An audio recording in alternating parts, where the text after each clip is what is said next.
Hello again, everyone. Welcome back. I certainly hope that you had a nutritious, dynamic, uh, generous lunch.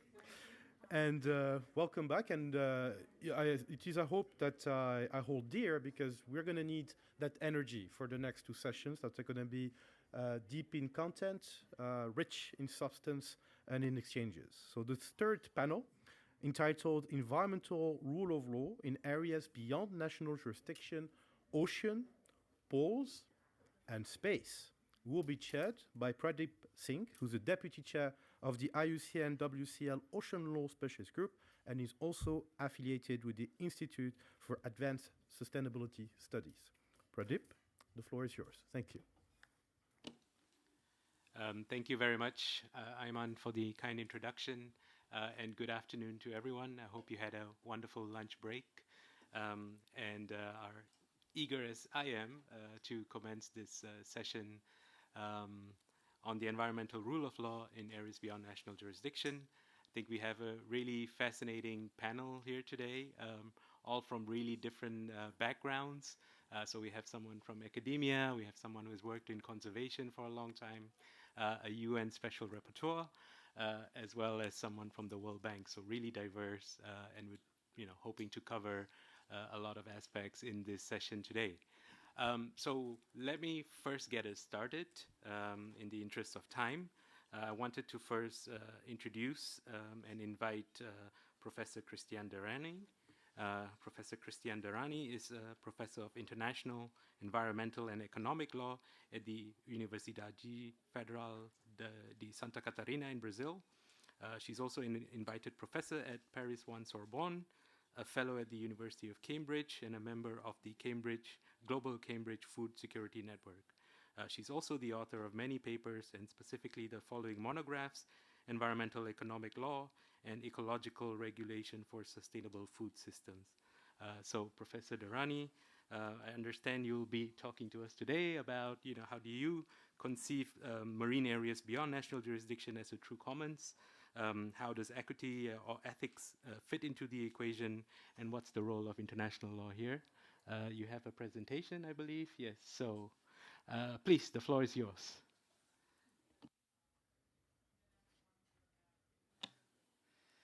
Good afternoon, everyone. So thank you for the invitation. It's a pleasure to be among friends and also among those who are committed to the protection of the environment through the efficiency and efficacy of the rule of law. So I chose this topic because it's brand new, but at the same time, it's a very old topic when you talk about environment, because here, literally, we are talking about the commons. So I said that the Treaty of the Commons, it's a name that I gave to this agreement on biodiversity beyond national jurisdiction. That's the real name of the agreement. But in my point of view, it's all about commons. And not only about commons, but about how we take the commons or part of these commons to our market society. So we had already some issues and some difficulties when we talk about one specific common, which is the climate stability. So the climate stability is a common, but an intangible common. There, we are in front of a common, we have a common, but it is a concrete common. And we face the same difficulties, but with different solutions. One update related to the climate system is the differentiation from common concern to common heritage. In my opinion, it is an upgrade to this kind of commons, because we have here a specific a good. So when we talk about common concern, we are talking about an interest, about a feeling. But when you talk about heritage, we are talking about at least a bunch of goods, and that's what is about the High Seas Treaty. And what is a common heritage? It's a juridical object. And this agreement, it clearly says that we have to protect, respect the marine genetic resource. In fact, one of the first articles of this so-called High Seas Treaty also is related genetic resource. It reminds us the Convention on Biodiversity. In fact, in my opinion, this treaty, it comes to complete the Convention on Biodiversity and the part related to the access and benefit sharing of genetic resource. And we see that this access and benefit sharing of genetic resource is related to beyond national jurisdiction. The CBD works on the natural resources in the jurisdiction. This is beyond. It means that the access, the private access related to the common good. Also because of that is a common obligation to protect, preserve, restore, and maintain biological diversity and ecosystems beyond national jurisdiction. In fact, this agreement on biodiversity beyond national jurisdiction deals with marine genetic resources and how to bring this common resource to the private market of cosmetics, pharmaceuticals, food supplements, and giving them the economic value necessary to negotiate and to share the benefit, the private benefits acquired by these private sectors. Well, so as I said, this is all about commons. The legal object is a common, and the main instruments to deal with these commons are those that I put into this slide. So to define a marine protected area, to require environmental impact assessment, and also to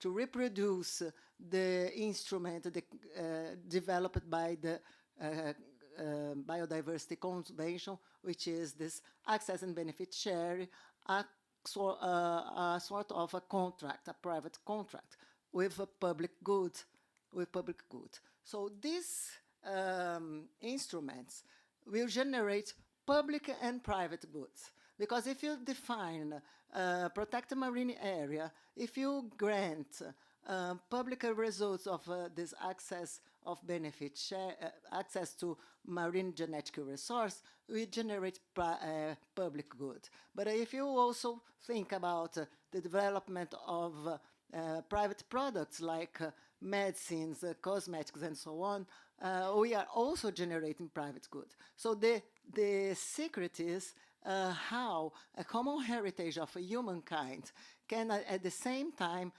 generate these both goods that sometimes, or maybe most of the times, are in conflict.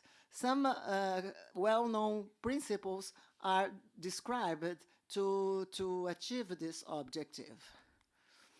Well, also something very interesting in this treaty is to put side by side the scientific knowledge with traditional knowledge, and also valuing the participation of indigenous peoples, and also valuing the knowledge of the indigenous peoples as valuing the knowledge of scientific development.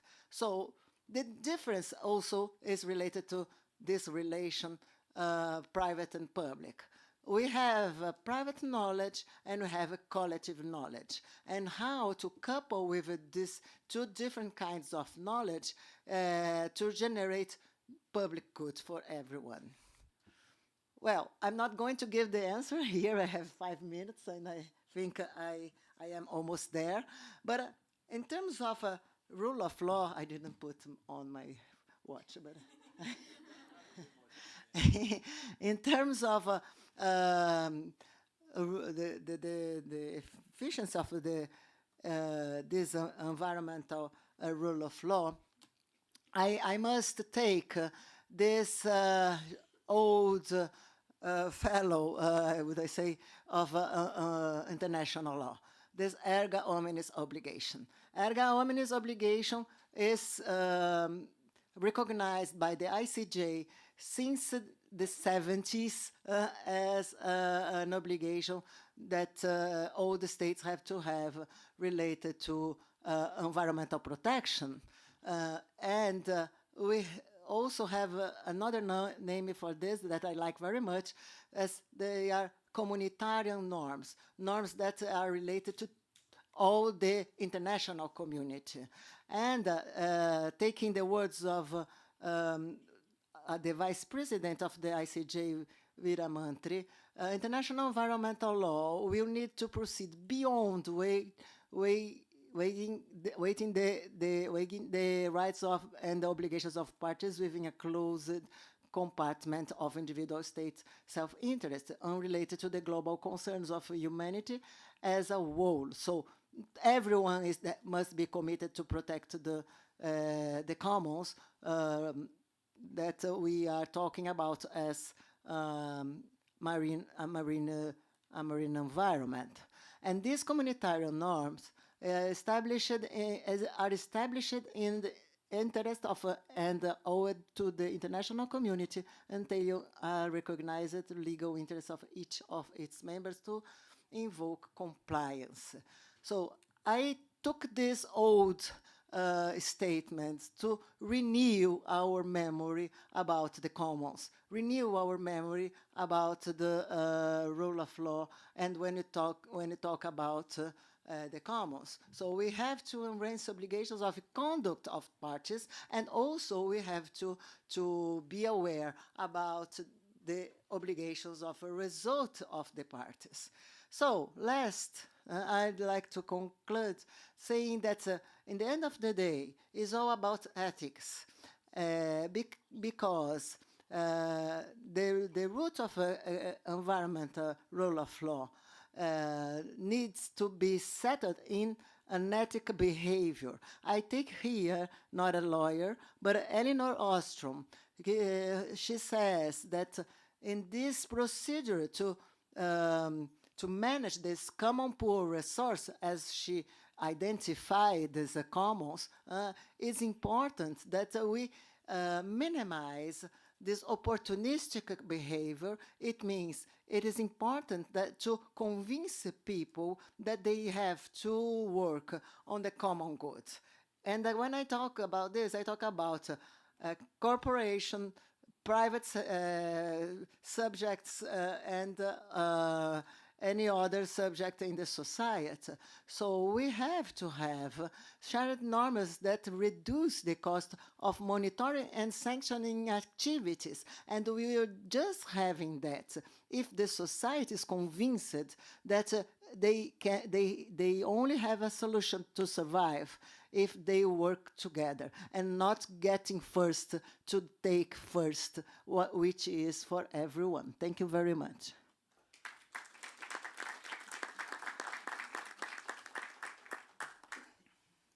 Thank you very much, Christiane, for your presentation and for highlighting also the BB&J agreement as one of the missing pieces of the puzzle that we have. And also for highlighting principles such as precaution and polluter pays, which are all part of the environmental rule of law, and important ones, in addition to some that were raised this morning. But also thanks also for raising the ethical question at the heart of environmental rule of law. So thank you very much. Let's now move to the second speaker, Maria. Maria Goretti-Moavesi is a member of the IUCN WCEL Steering Committee. She has spent 11 years working as the head of IUCN's Environmental Law Program in the Oceania Regional Office. She's currently the co-chair of the Pacific Network for Environmental Law and continues to work on various initiatives as an expert in environmental law in Oceania. So I'll be asking you a couple of questions, interrogating you a little bit. So you've spent the last years working on numerous ocean issues, including on the recently adopted BBNJ agreement that was just mentioned. Could you tell us a little bit more on your work on BBNJ and what are your thoughts on the future for the conservation and sustainable use of marine biodiversity in areas beyond national jurisdiction?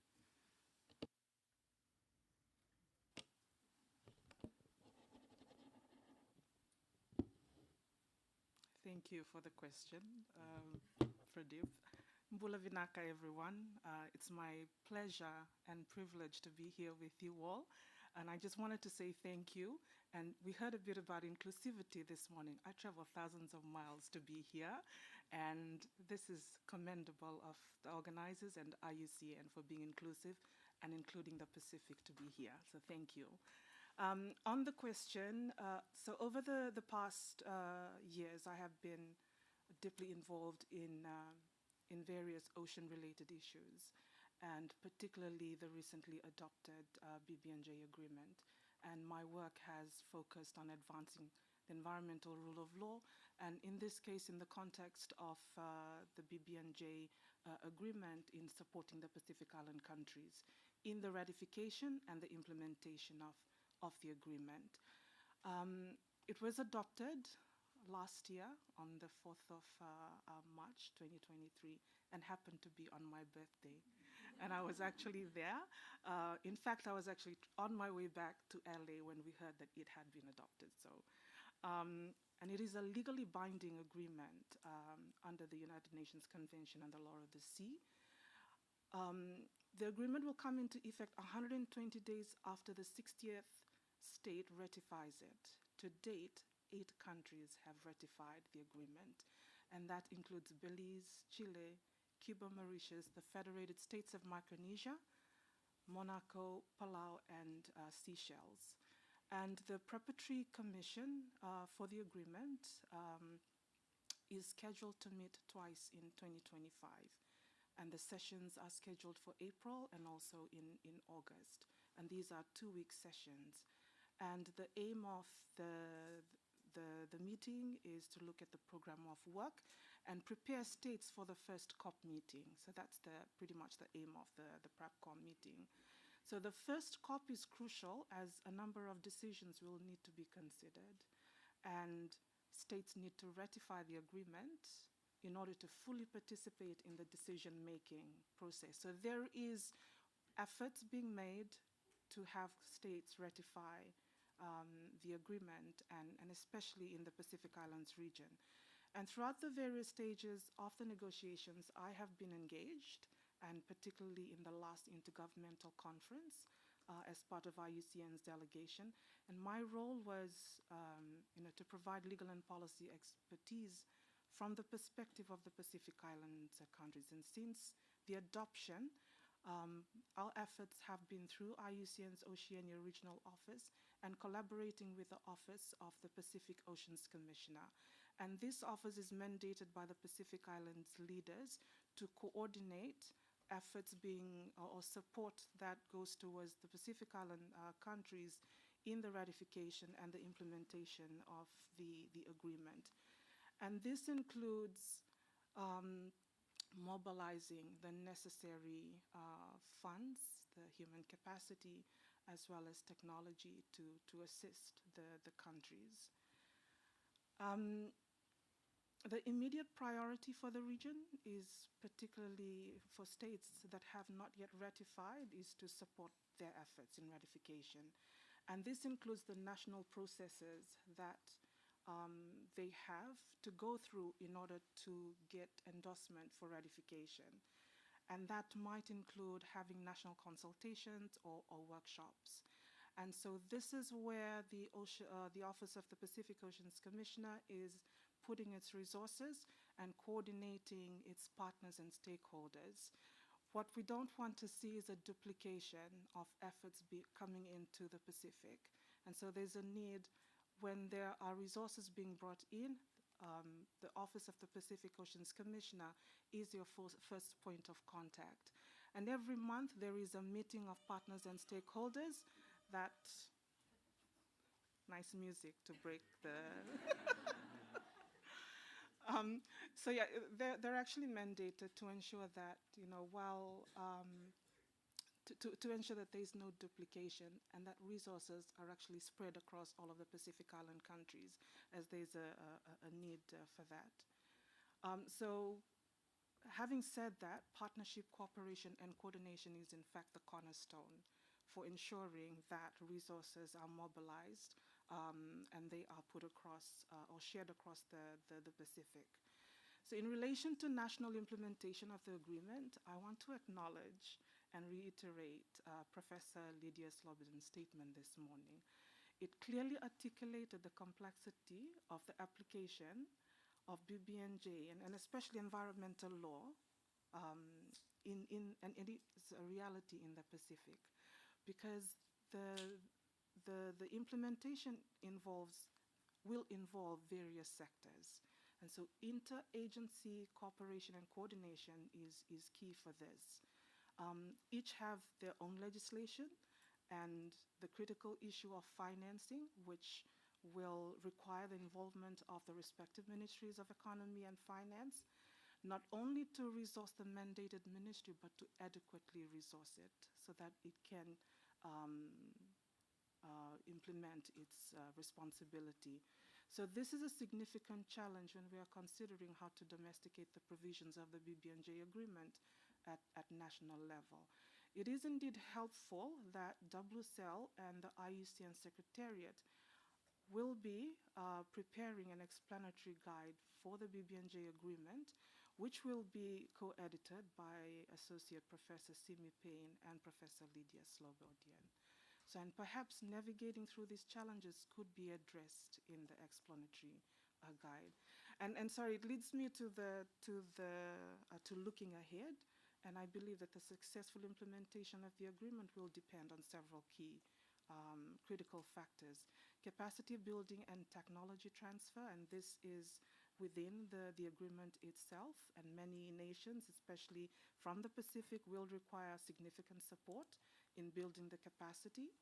The effective area-based management tools, the success of ABMTs, including marine protected areas, will depend on their design, their implementation, and the enforcement. There is also a responsibility for states, especially in the Pacific Islands, to have in place legislations that recognize the provisions of, say, marine protected areas that are approved by COP, to ensure that their citizens who are traversing through the high seas under flag state, the shipping with their flag state, are actually complying with the measures that are there for the marine protected areas in the high seas. I will leave it there.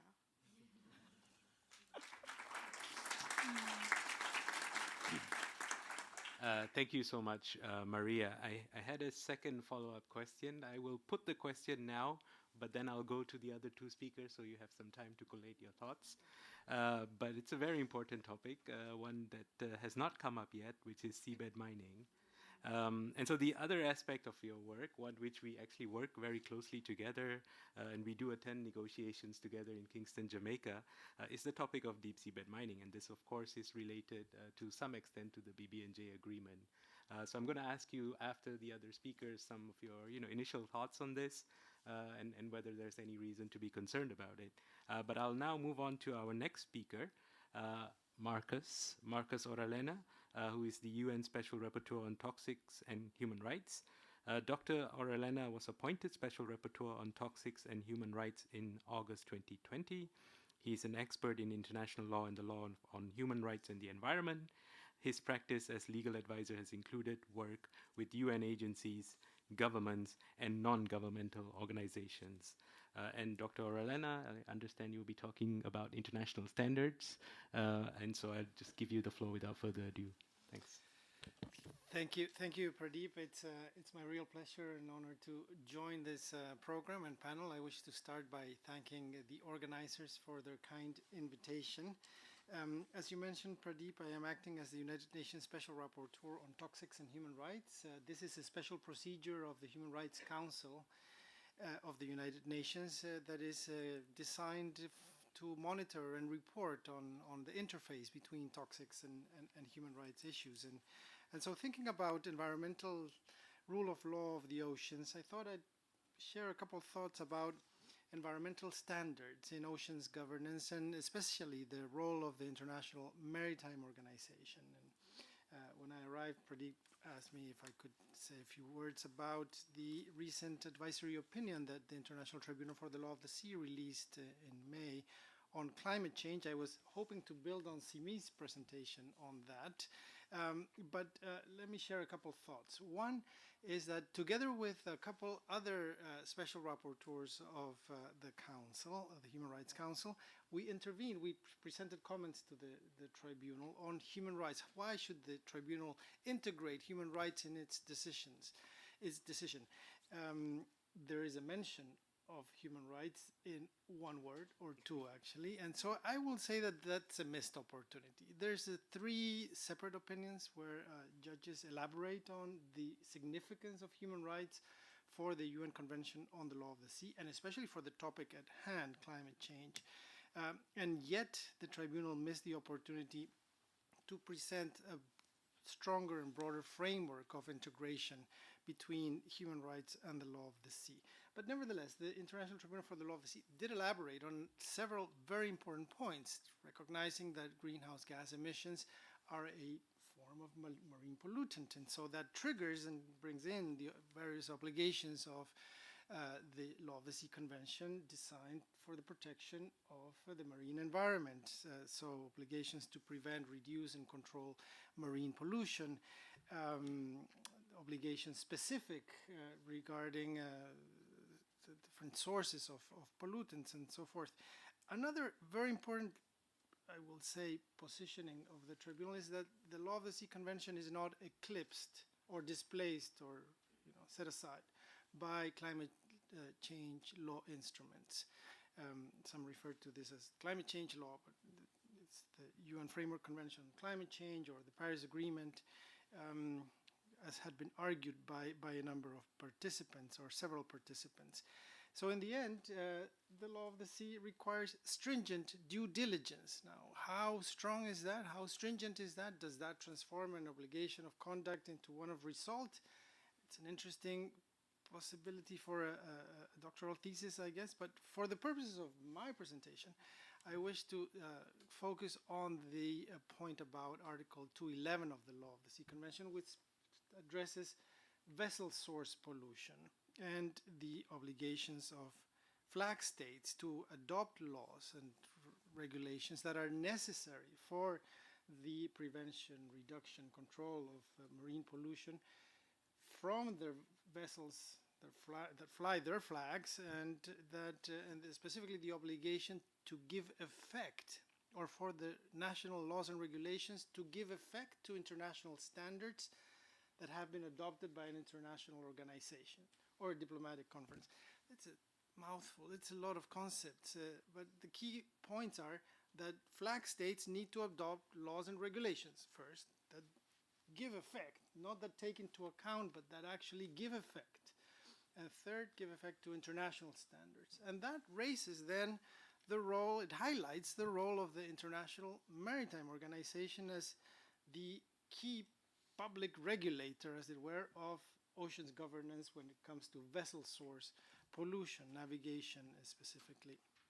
And so how does the IMO fare when assessed against the key tenets and standards of the environmental rule of law, the topic of the big symposium today? If we look at MARPOL, one of the key instruments under the mandate of the IMO, we have seen that there's been a number of very impressive achievements. The phasing out of single hull tankers, the adoption of special protection areas where pollutants are controlled, the adoption of stringent standards of emissions for SOx worldwide, so sulfur oxides. The IMO has begun to address black carbon, heavy fuel oils, and so these are quite impressive achievements. the adoption of a revised 2023 strategy on climate change that seeks to align itself with the Paris Agreement and bring net zero emissions of greenhouse gases by 2050. Well, strategy is not the same as a measure, it's not the same as an achievement, but it's still important. And so the IMO has taken very important steps. But at the same time, for decades, the IMO has come under heavy criticism and allegations of opacity, of an organization captured by industry that sets standards for industry that are designed by industry. And so where is the public regulator role? And so the point that you were making about the global commons and the ethical dimensions of this. Well, the IMO Council has taken this allegation seriously, and there have been several steps that have been adopted to begin injecting further transparency and participation. But challenges do remain. Provisional accreditation for environmental organizations, for indigenous peoples organizations, the Inuit Circumpolar Conference is a case in point. So with this in the background, I thought I'd elaborate on the example of ship breaking and ship recycling. And that's because, well, biodiversity, climate change, but especially toxics released in the process of recycling and dismantling of vessels affect not only the local communities, downstream workers, but some are persistent and capable of long-range transport. And so there is a global dimension that concerns the international community as a whole. This issue is coming to the fore because of the entry into force next year of the Hong Kong Convention on the Safe Dismantling of Ships. Anybody heard of that Hong Kong Convention? Some people nodding yes, maybe. So we can see how, it sounds a bit esoteric.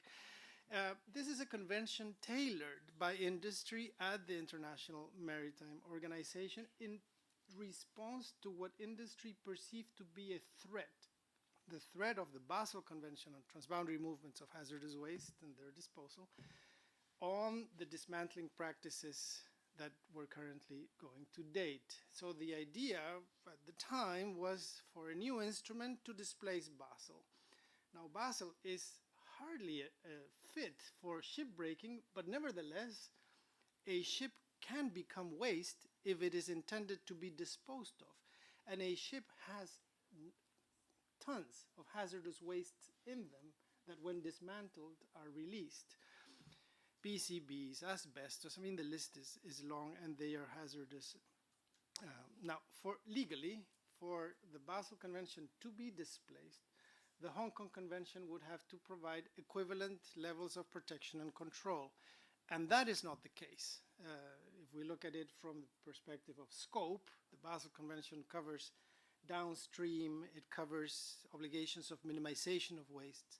If we look at it from the perspective of environmentally sound management, the Basel Convention covers beaching, it prescribes beaching, so the practice of running the ship in high tide against the beach so that it can be dismantled when the waters recede. Well, Basel Convention requires contained facilities, not Hong Kong. Control, the Basel Convention requires explicit prior informed consent. Hong Kong can be implicit. And enforcement, so illegal traffic of hazardous waste under Basel is a criminal offense and should be criminalized under national law, not under Hong Kong. And so we have a situation where Hong Kong is not equivalent, and yet the IMO is pushing for that. And why is that? And so we're left with a question: environmental rule of law or global environmental injustice, where the transfer of hazardous wastes from the global economy toward developing countries to poor workers being exposed to hazardous substances. As I mentioned, Basel is not a good fit for shipbreaking either. I've proposed that Basel be amended. I've seen that Basel has been amended. The Basel Ban Amendment is now in force, which prohibits the transfer of hazardous wastes from broadly speaking, the industrialized north to the developing world. There's been recently also amendments concerning plastics. there are some loopholes on electronic waste, but nevertheless. But Hong Kong should also be amended because it allows for the protections of Basel to be circumvented, aggravating the global environmental injustices that I'm referring to. It also Hong Kong relies on flag state jurisdiction. So the situation of, what is it, more than 58,000 ocean-going vessels, 70% registered in open registries, many of them lacking a genuine connection between the flag and the state, so lack of ability or willingness to enforce standards. So where does that leave the environmental rule of law and the public order of the oceans? Instead, the treaty should attach obligations to the state where the beneficial owner of the vessel is located, because that is the party in interest that decides when and where to scrap a vessel. So that fits the definition of Basel as well. Much more could be said about all of this. Time is running tight, so in conclusion, I will point out that the key tenets of the environmental rule of law, such as access to information, openness, transparency, and certainly public participation, are key to the effective elaboration of environmental standards that are in the purview of the International Maritime Organization, and yet there is a deficit that needs to be addressed. Thank you for your attention. Happy to take any questions.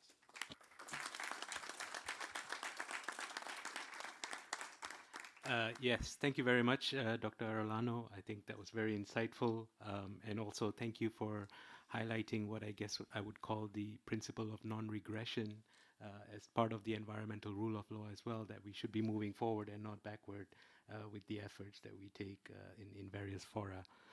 So thank you very much for that intervention. I'll now move to our fourth panelist, Remy Moncel, who is Senior Counsel in the Environmental and International Law Unit of the World Bank. In this role, he advises the bank and its member countries on the World Bank's environmental and social framework, international environmental conventions, environmental governance, and the resolution of disputes before the inspection panel and domestic courts. So, Remy, I understand you'll be talking to us about the role of international institutions, the World Bank in particular, in advancing the rule of law in areas beyond national jurisdiction. The floor is yours. Thanks, Pradeep, and good to be with all of you on this panel. Thanks to my co-panelists and the organizers. I want to speak about the role of international institutions in advancing the environmental rule of law, specifically in the ocean space and areas beyond national jurisdiction. So there are two main themes that I picked up this morning that really resonated with me. I want to expand upon, which is that in order to foster environmental rule of law, you need better education of what the law is so they can be implemented, and you need national implementation of international standards that we all work so hard to develop. So what can an international organization do in that regard? International organizations, as we all know, as international lawyers, they take many different forms. Their mandates and their constituencies are very different depending on their constituent instruments and their histories. But we can identify at least some common areas, and I'll speak a little bit more about the work of the World Bank specifically. But I think of them as the 3 C's. So convening is one of the key things that international organizations can do. Think about how important that is in the context of global commons problems like the oceans. Bring people together, other international organizations, governments, civil society, private sector. So that's one of the key functions and the roles I think we can play. Content, providing technical advice, developing norms, providing guidance, training. These are things that we can do and the World Bank is doing as well. And then cash, financing, right? So that's also very important. We've heard about that.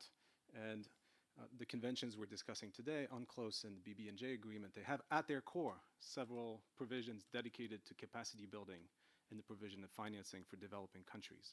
So the relevance of this to the World Bank, of course, is clear. You heard our General Counsel at the opening of the event talk about our mission of eradicating poverty on a livable planet. We cannot do that unless we address the global commons. And we provide for sustainable, thriving blue economies. So in this context, I would like to give an example of what the World Bank has been doing to try to encourage the promotion, the adoption, the implementation, enforcement of environmental rule of law in the ocean space. And this has to do with a training program that we developed about 4 years ago called the Ocean Governance Capacity Building Training Program. As the name indicates, it's really focused on helping government officials, civil society, businesses in developing countries, practitioners of ocean governance, better understand what international law says with regard to the oceans.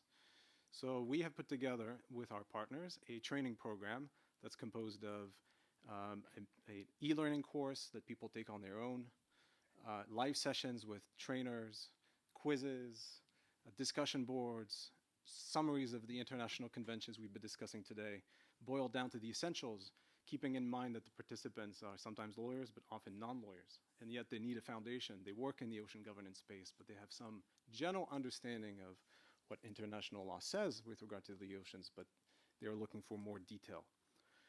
So convening, we do this in partnership, led by the World Bank, in partnership with the Office of Legal Affairs of the UN, the Division for Ocean Affairs and the Law of the Sea, or DOALOS, the Food and Agriculture Organization of the UN, the International Seabed Authority, the University of Melbourne Law School in Australia, and the University of Nantes in France.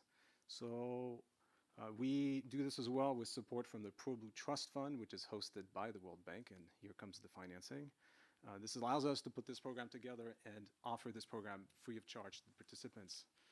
So what does this look like? We've organized so far workshops in the Pacific region, in the Africa region, in the Latin America and Caribbean region, in the Indian Ocean region, and we are planning one next in the Asia region. Participants are free to join if they're from that region, or they can just take the e-learning course at any time online for free anywhere. So the e-learning course is now available in English, in French, and in Spanish. So we cover a variety of issues. We talk about the key international conventions, including MARPOL, including UNCLOS, including the BBNJ agreement, the UNFCCC. We focus on specific sectoral areas: climate, fisheries, transportation, marine scientific research, dispute settlement, blue finance, and others. So you can see an effort here to break down the silos.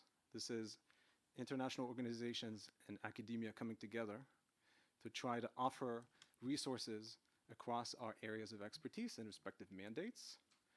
It's an effort to cross themes as well: ocean governance, the preservation of the oceans and the commons.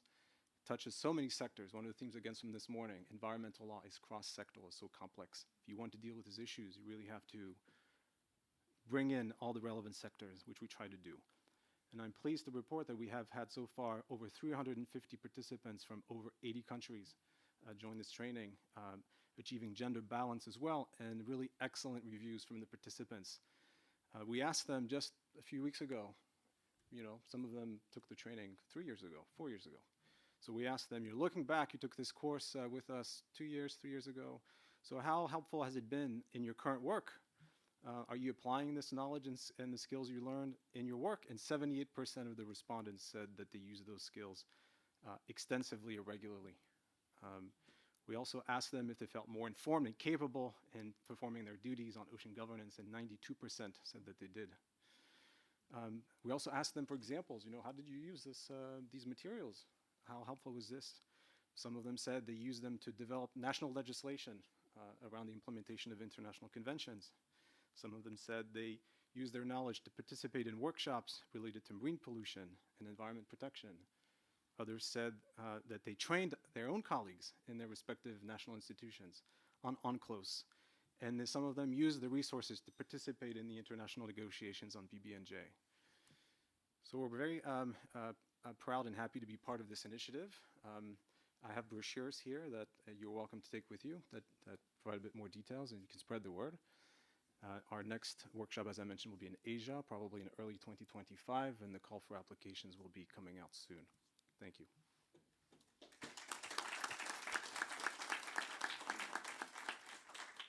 Thank you very much, Remy, for taking us through this very insightful presentation and highlighting the 3 C's, which I really like, as well as that environmental law is cross-sectoral. I have a question for you that I'm going to put it to you, then go back to Maria, and then come back to you so you have some time to prepare. But what are some of the challenges that you may have faced in these training and capacity building efforts that you've undertaken? But first, Maria, very quickly, coming back to you on that question on seabed mining.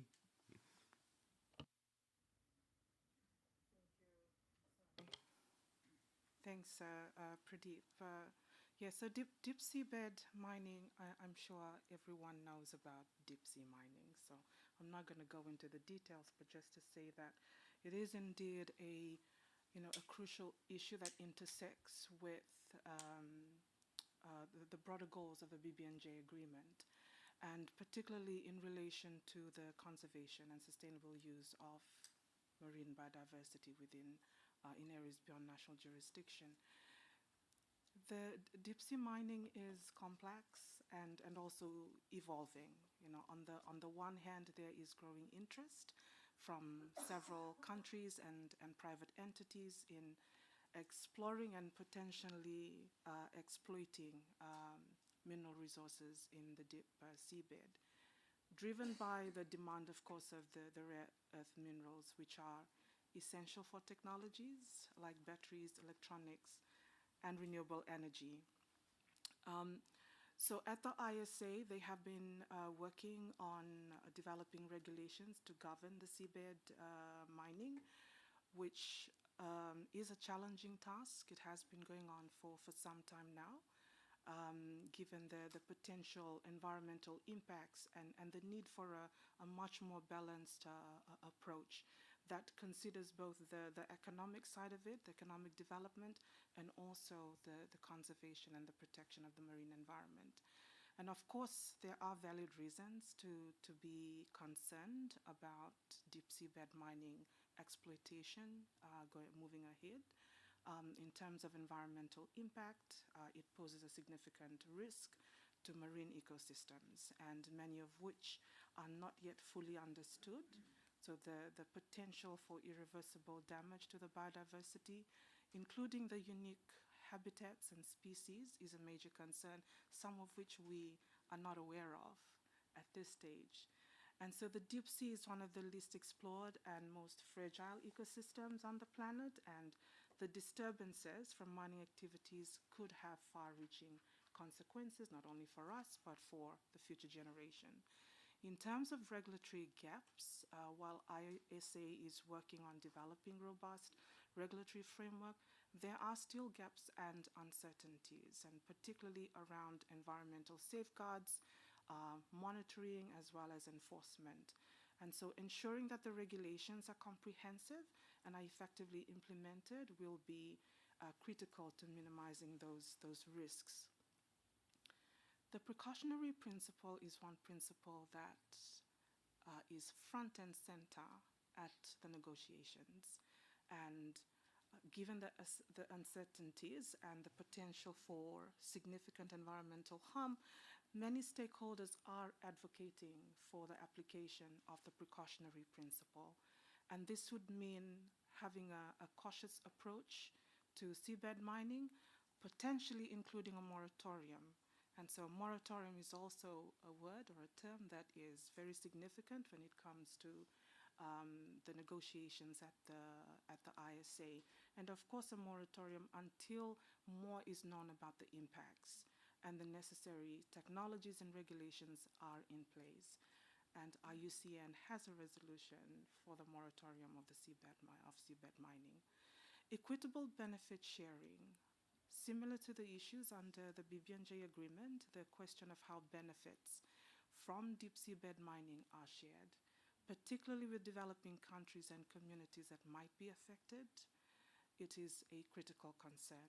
And ensuring that the benefits are distributed fairly and that the voices of all stakeholders, especially from small island developing states, are heard in the decision-making process is quite essential. The other is on cumulative impacts. There's also a broader issue of this. So deep seabed mining does not occur in isolation, and its effects must be considered alongside other human activities, such as fishing, shipping, and of course climate change, that are already putting pressure on the marine ecosystems. If we are going to do deep seabed mining, what do you think is going to happen with all of this already happening in our oceans? And I wanted to just read something out that that might conjure up some, thoughts on, what are some of the alternatives, particularly for those countries who are sponsoring states. In the Pacific, we have countries who are sponsoring states, and those that are for a moratorium. So quite diverse in terms of where the policies had the policy direction. So the Pacific Island states are connected by the ocean. We depend on the ocean for our livelihood, for economic development, for inter-island and interstate transportation by sea. Shipping is crucial to get goods and services to the islands. We are invested, though, in the protection, the conservation, and the sustainable use of our resources. We are a family under the umbrella of the Pacific Island leaders. However, like a family, each family member has its own challenges and are unique in terms of its size, the land area, soil types, the natural resources it is in abundance of, and those it doesn't have or much of. As such, each family member has its own way of addressing their social and economical issues, which is not only impacting them, but the regional family and, of course, the global family. For example, Nauru and Kiribati are both atoll island states, with Nauru being one single atoll island state. You can go around Nauru in 10 minutes. And Kiribati is spread out over 33 island atolls. Their economic activities are different to that of Fiji and Papua New Guinea, who have larger islands and landmass. These two countries are both sponsoring states of deep sea mining under the ISA process. Cook Islands and Tonga are the other two countries, also small landmass compared to other Pacific Island countries. So this begs the question of why?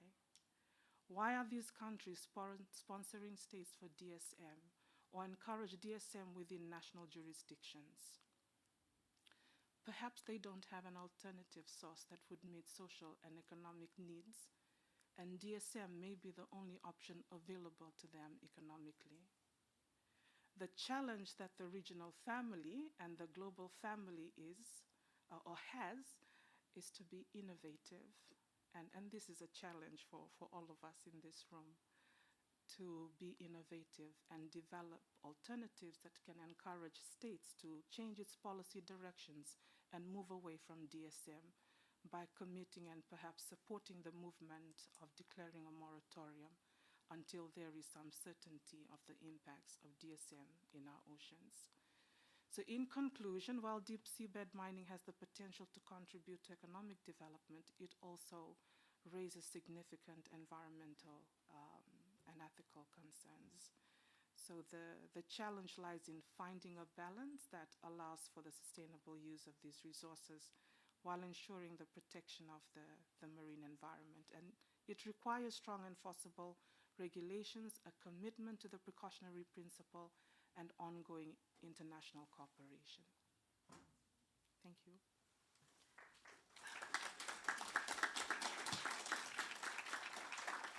Thank you very much, Maria. And deep seabed mining is the topic that I work on, and usually I have a lot to say, but I really have nothing to add after that intervention. I mean, yes, the joke about me is that, it's the deep in my name, Pradeep, the deep seabed mining. But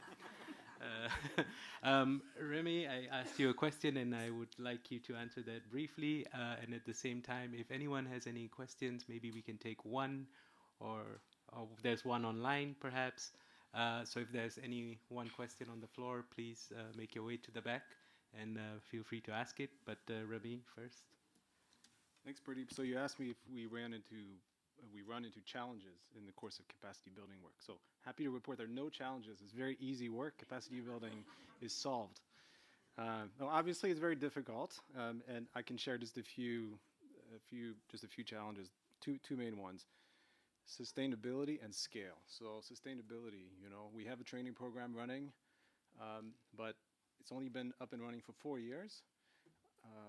How do we sustain the effort going forward? There's an ongoing need for these resources. 350 participants is, I think, a good achievement, but not nearly enough if you're trying to encourage the adoption, implementation, and enforcement of the environmental rule of law on the oceans.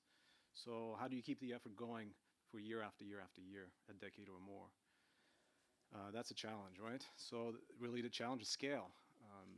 We can keep it going for a few years, but how do we make it bigger, available to more people in any given year? We're just a small team. Even if we partner with our fellow institutions, it's difficult to reach all the people who would benefit from this program. And I guess it's a good thing, but also a challenge that we have each time many more applicants than we feel we can comfortably accept in our training group, because we want to keep the sessions, interactive. But that shows there's a need that we need to meet and demand we need to meet. So just a few of the ways that we try to address this. One is we have, first of all, worked as a team, as a partnership. If you work together, you can go further, right, as they say. So that's been very helpful. We have our distinct areas of expertise and our respective mandates, and that helps us take the lead on different pieces of the training program, on different workshops, different elements of the work. So that, I think, is key. Second is, in addition to having these intensive, resource-intensive workshops that are region-specific, that call for live sessions online or in person, we also have developed this e-learning program I talked about. That's a self-standing online resource available to anyone at any time. It's just out there now. So it took a long time to put together, but people can now just log on and take the course for free. So that has the potential to reach hundreds of people over the coming years, we hope. We've also translated the course we have it in 3 languages now, English, Spanish, and French, maybe more in the future. And the third is to try to raise more money.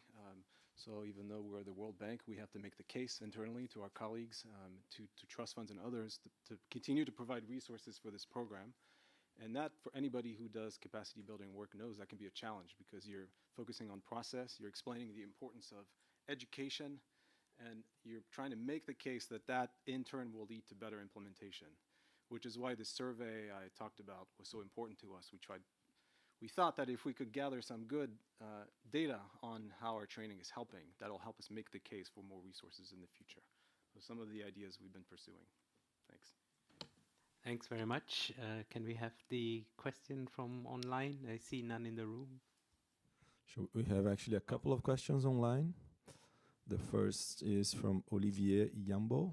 He asks, how can international legally binding regimes such as the BBNJ uphold the environmental rule of law while anticipating and mitigating ecological risks in areas beyond national jurisdiction? And furthermore, how can such regimes adapt to technological advancements like AI and the use of drones, as well as evolving geopolitical dynamics? The complex question. And the second from Scott Hajost.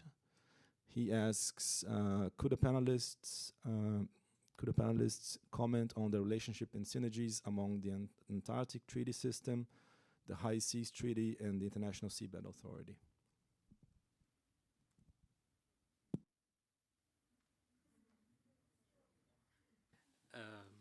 About the Antarctic Treaty System, the High Seas, and the ISA. All right, so who wants to go for which? Go ahead. If I may just answer the first question, so try to. And just reminding that we need different arrangements. So we have the UN, we have the World Bank, we have so the institution from the 50s, which are till now very interesting and important, but I think there is, so we have to fill the gaps. When I talked about the commons and the instruments pointed by the new treaty, we see that it's missing a management of all these things. How to manage the contracts of access and benefit sharing, how to follow the efficacy of these contracts, how to evaluate the necessity and the efficiency of the environment impact assessment, and so on. So we have the possibility to organize that inside the convention in the Secretariat, but I think that we need a disclosure, so a more open institution that can provide information in real moments and in a way more, in a clearful way, and not closed into this copies and official meeting when we talk about commons. So, of course, I don't have the solution, but I think we have to figure out, as our ancestors from the 50s figured out the institution we have now. I think related to the commons and the crucial time we are living now, that was not foreseen by then related to the environment, we have to provide a new response, a new organization or institution that could give the support as well the clarity of the participation of the participation for this joint solution for the commons. I just want to remark that the word indigenous and or indigenous peoples comes up 30 times. I counted 30 times in this new treaty, and I hope we don't forget that, because normally we put it in the treaties and we forget the participation, we forget their interest, we forget their voice. So we have to provide a real institution that could put together and in a democratic way all these new actors. That's it. Thank you very much, Christiane. Any takers? I see, Marcus, you're quite eager. Go ahead. I don't know if eager, but I'm happy to share two thoughts. One is listening to Maria's presentation, I thought I'd highlight that one of the points that the International Tribunal for the Law of the Sea also remarked upon in its advisory opinion on climate change is on the precautionary principle. If we were having this debate maybe 10 or 20 years ago, we would maybe be debating whether it's a principle or an approach. Now it's, according to this opinion at least, it's clear that the precautionary principle is an element of due diligence. So this is a reaffirmation of prior jurisprudence of the seabed chambers of that tribunal. But it went beyond that. It also elaborated that the precaution is an element of, or related to the definition of pollution, of marine pollution. So it's not just actual pollution, but potential pollution. One, and secondly, in thinking and identifying measures that are necessary for the prevention, reduction, control of marine pollution, science is an important criterion, and whenever we speak about science, precaution inevitably comes in, given the nature of the scientific process. So I thought I'd remark on that. Secondly, on the question of evolution, in a way, lawmaking and environmental rule of law brought in the notion of dynamic treaties, where by way of annexes, the parties to the treaties would be able to take into account new facts, new scientific information, and adopt changes into the structures of those treaties, into their operation. Now, some of those annexes have worked better than others. Some have been amended, some have been updated or revised, where the updating of the annex requires unanimity. They have been dead in the water, as it were. The Rotterdam Convention on the International Chemicals, Industrial Chemicals and Pesticides is a case in point, where substances like paraquat and asbestos, which are clearly hazardous, have not been able to be included in the control mechanisms of that instrument because the annex has not been able to be amended because it requires unanimity. That is not the case in other environmental treaties. But going back to the IMO, there's a good example there in tacit amendments. or a tacit acceptance of amendments, it would perhaps be more accurate, where a proposal that is made and then a certain passage of time, and if there's no explicit objection to it, it becomes accepted as an amendment. And maybe that is also a contribution that IMO practice can make to the broader international environmental law field, and so to strengthen the environmental rule of law. Thanks. And Remy, you wanted to say something, if you could be quick. Yes, I'll be brief just on this the same question, in addition to Professor Arena's point about dynamic treaties, which I think is a good one. You know, treaties can evolve to take account of the latest science. We talked about how important that is this morning as a field study, as environmental lawyers. We have to be science-based, so the treaties have to evolve, hopefully, with science. There are periodic review processes built into some of these treaties and mechanisms, but some of them also, including BB&J, have at their core already some requirements to follow the best available scientific knowledge. So in areas beyond national jurisdiction, there's now a requirement to conduct impact assessments. If an activity by a state is going to have potentially adverse impacts in areas beyond national jurisdiction, and the treaty spells out how that EIA is supposed to be done, and in spelling out the conditions, you have a requirement to follow the best available science. So hopefully that's a dynamic provision in itself that over time can be used as new technology emerges, as new risks become known, as knowledge evolves in this area. Thanks. Thanks very much. And also to the second question, there is a recent publication in the American Journal of International Law called Undermining by Mining, ? And that answers also the question that was posed.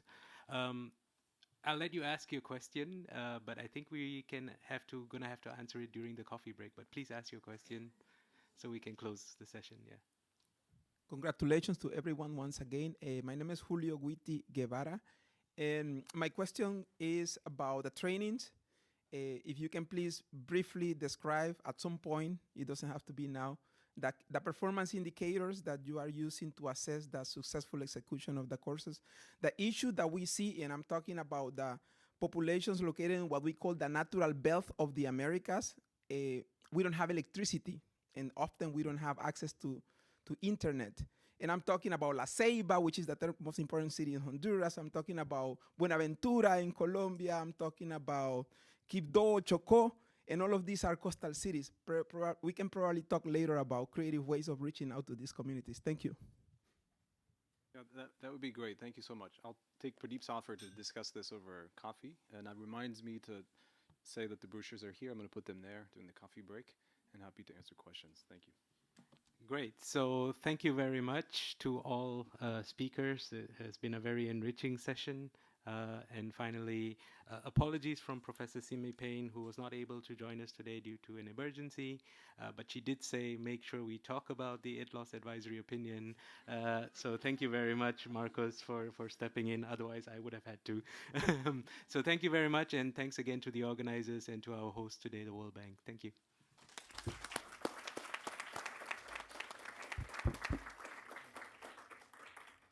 Thank you. Thank you very much, and very happy, Pradeep, that you're not in trouble with Simi. So we'll be breaking for a short coffee break, and I will insist on the short, no more than 15 minutes. So back here to resume our session at 3:45, and the fourth panel on environmental rule of law beyond environmental law, regulation of financial markets, trade and investment, chaired by Professor Claudia de Wind, who you saw for the opening remarks, and with a keynote from Charles de Leva, former Chief Counsel, Environmental and International Law at the World Bank, former Director of the IUCN Environmental Law Program, current Adjunct Professor at the American University Washington College of Law. I'm running out of breath, so I will stop here. And Claudia will be doing a far better job than I, introducing him and the rest of the panel. Thank you, and see you in 15 minutes. Thank you.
Ladies and gentlemen, if I could invite you to get seated, as we will be starting now our fourth panel.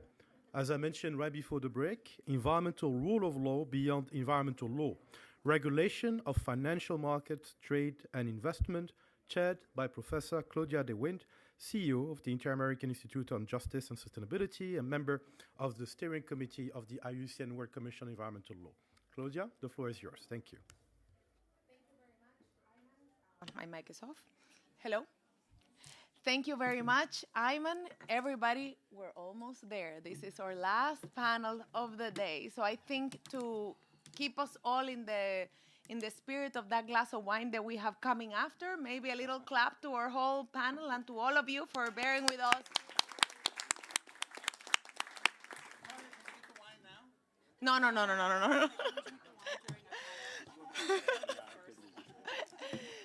So we're going to talk about something very exciting today. Environmental rule of law beyond environmental law, the regulation of financial markets, trade, and investment.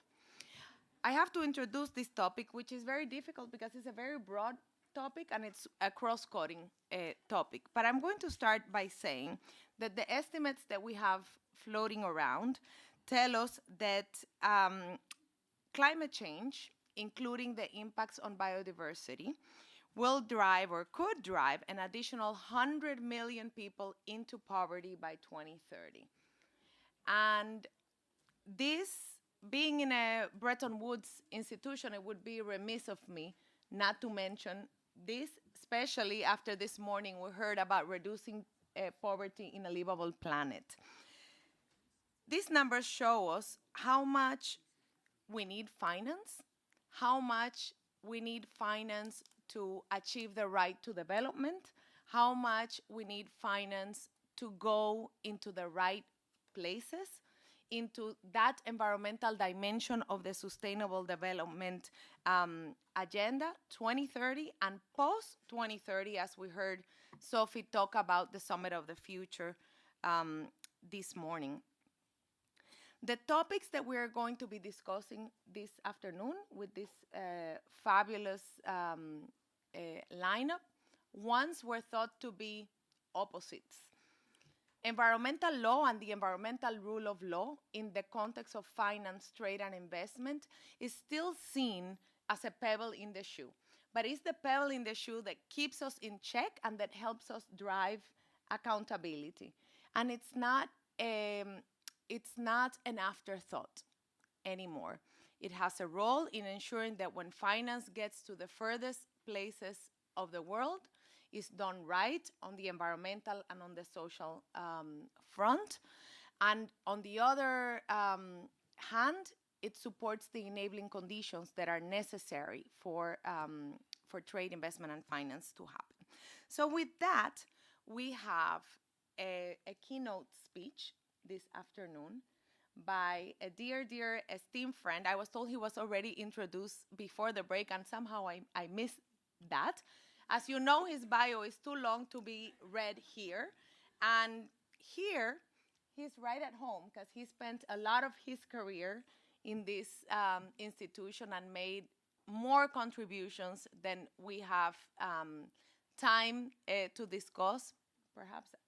Well, anyways, but he's also very close to IUCN. He was the director of environmental law, of the Environmental Law Center, and has served the Americas, where I work, and the world in many important capacities, and is a professor now teaching the current and future generations about sustainability and finance.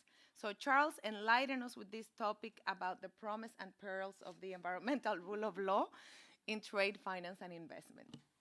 Thank you, Claudia, and many thanks to the organizers for putting us all together here as a big family. It certainly feels like I'm home, and nice to be with many friends who never come visit me up in Tenley Town. In any event, environmental rule of law, I feel, requires both political will and finance, but finance that has to be sustainable. And the aspiration that finance and investment would support environmental rule of law was evident way back at Stockholm with the creation of UNEP, and more prominent in Rio, where the World Bank attended, and my boss then, Patia Fosuama, was there to realize that the bank was going to be asked to support multilateral environmental agreements be implemented, and that investments, along with the principles of Rio, follow sound environmental impact assessment, a tool that I think we should talk about a little bit more. And at that same time, of course, GATT was being reframed as an organization that would have sustainable development, supposedly, at its core. But for years, there's been a cavernous gap between the public sector finance side, which I think the World Bank has so well represented here today, listening to the types of activities that Remy and others were describing. And then on the other hand, how private sector finance, the much larger part of global finance, has related to sustainability.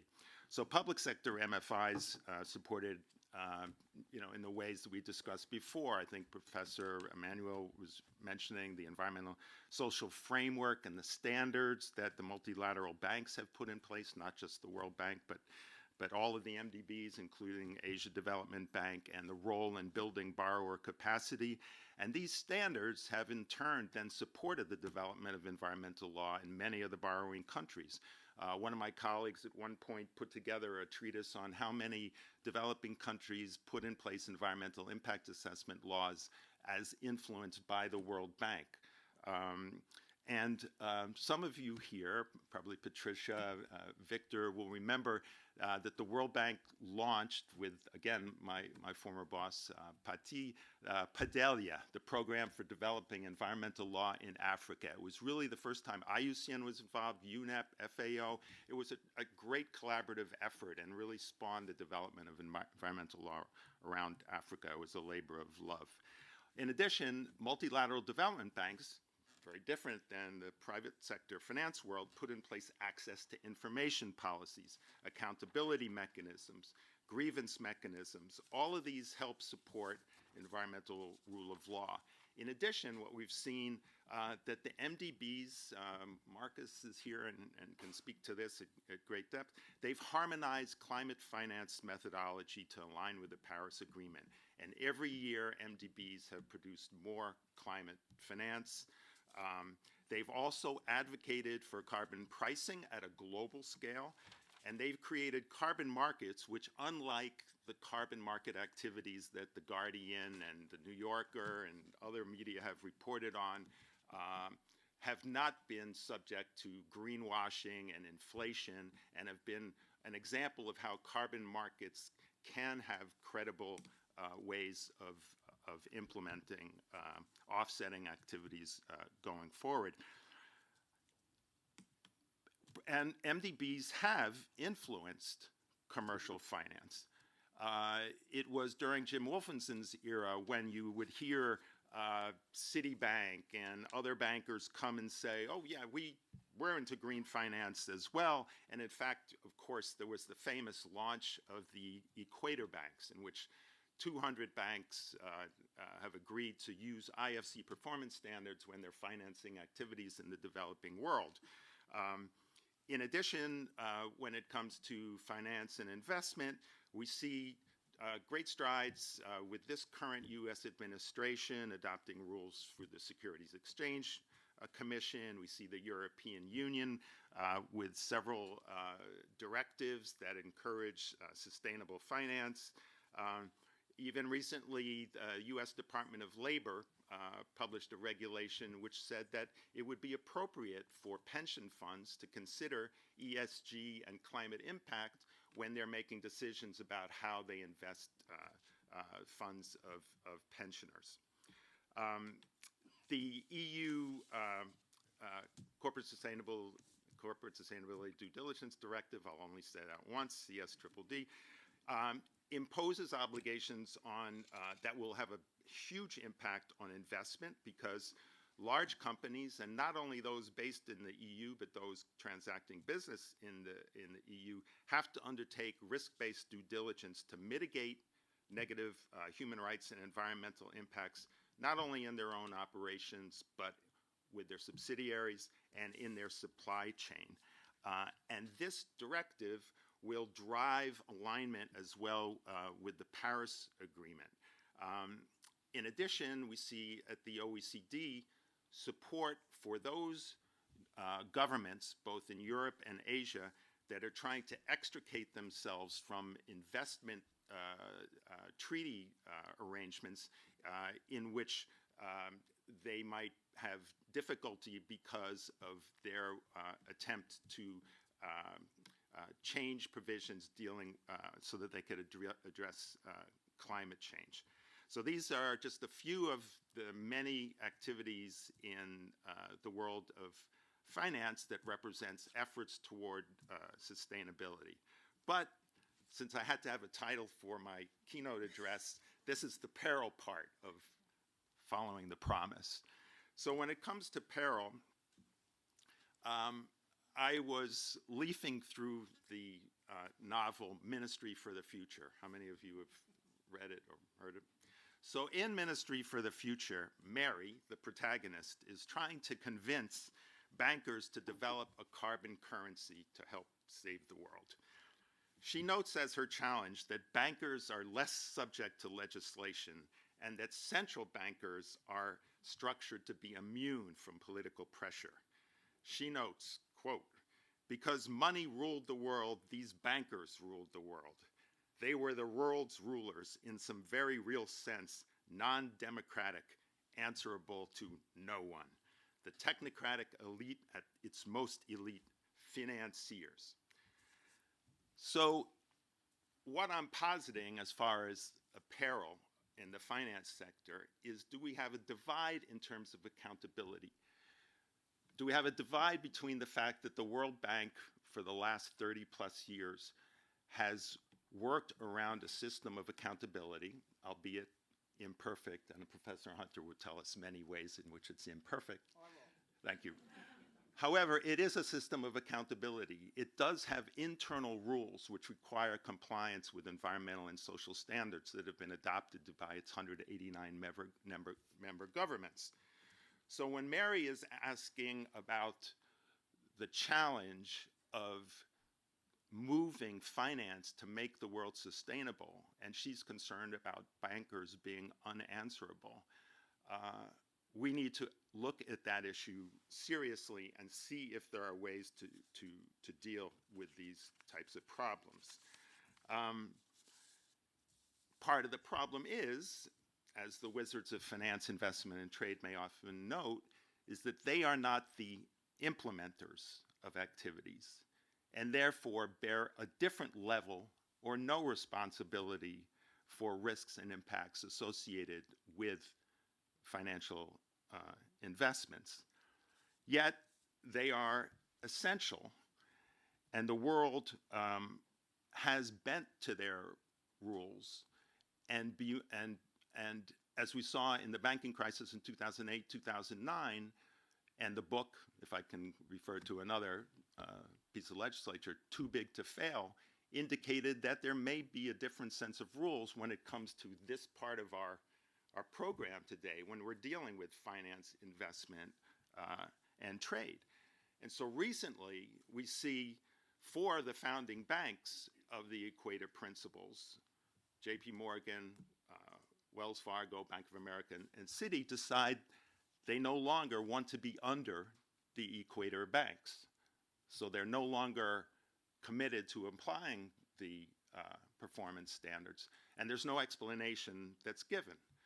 Whether it might be tied to the timing of the World Bank Group tightening its rules and enhancing its accountability policy would be an open question. But MDBs, on the other hand, are also under pressure to lend faster. We heard the term scale before. Scale indicates bigger, but it also implies faster. And that may lead some of the MDBs to face pressure to lend faster, and then we ask the question, what happens to the deliberative process that we've been spending much of our day talking about? What happens to, I think what Katie was referring to before about consultation and public participation, not just being an end product, but being a through product when it comes to sustainable finance. Perhaps more troubling on the global scale of finance, as we had been striving toward harmonization, upward harmonization of environmental and social standards that apply to environmental finance, is moving away from a multipolar world. So one of the striking aspects of multilateral finance from where I sit, having started when multilateral banks were really the focus of multilateral finance, is China and the BRICS Bank moving toward a system in which some of the Western structures have been seen as being colonial structures, and in fact, an implication being that the money should go to you to use it under a national system or without the oversight that had always been part of the use of sustainable development finance in the past. And even in the West, we see problems of harmonization. Looking just last Sunday, the front page of the Washington Post was a rather striking story about the Central American Bank for Economic Integration, in which the U.S. is one of the shareholders, and at the same time that here in the World Bank and the Inter-American Development Bank, funds are being moved away from Nicaragua, given the human rights concerns. The CABI Bank is providing $2.6 billion worth of lending, and IMF had also released some funding to Nicaragua. So there's also a question of, even when we create human rights and environmental standards, how vibrant are they if we don't have harmonization and globalization of our approach toward the application of these policies? And then even in the European Union, CSDDD, when it came to its final text, according to the UN Working Group on Business and Human Rights, the EU's directive contains unjustified carve-outs and presumptions for the finance sector that depart from international standards and ignore existing practice. Indeed, under it, financial institutions only have to carry out due diligence on their own operations and in their supply chains, but not on downstream activities. And we saw the same thing in the United States when the Securities and Exchange Commission that was issuing climate disclosure rules was being beaten about by some of the Republican states and certain businesses for the cost that would be incurred by having to carry out Scope 3 assessments as part of the carbon disclosure activities. So even when the SEC changed the rule to make the disclosure requirement voluntary, the same states have gone ahead and sued the SEC, emboldened, no doubt, by the U.S. Supreme Court's rather strenuous version of the anti-environmental rule of law based on a series of decisions over the last term, and including the overturning of a 50-year Chevron decision that allowed agencies to act when congressional language was ambiguous, even though these agencies are the ones responsible for implementing the statutes under which these provisions apply. In addition, the same groups basically have sued the Department of Labor for its regulation on pensions that I just mentioned to you a minute ago, which did not require the pension advisors to to take into account ESG or climate. It only allowed them, if they wanted to take it into account in making investment decisions. But even that was not enough to satisfy the point of view of some of the Republican attorney generals and others who've now challenged this Department of Labor law. And of course, what we all ask ourselves is, how do we get to a point where free marketeers believe that the free market can only be free if it's not supporting environmental requirements? So this is where we are in terms of some of these particular issues.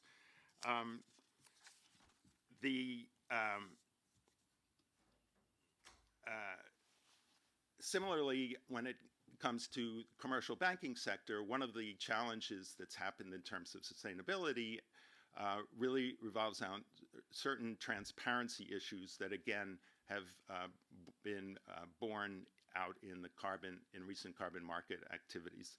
So just last month, a report came out from Rainforest Action Network and COICA, one of the major indigenous peoples groups, pointing out that 5 major banks, including 3 of the banks that I mentioned before, had been involved in carbon offset activities in which I think they say 70% of the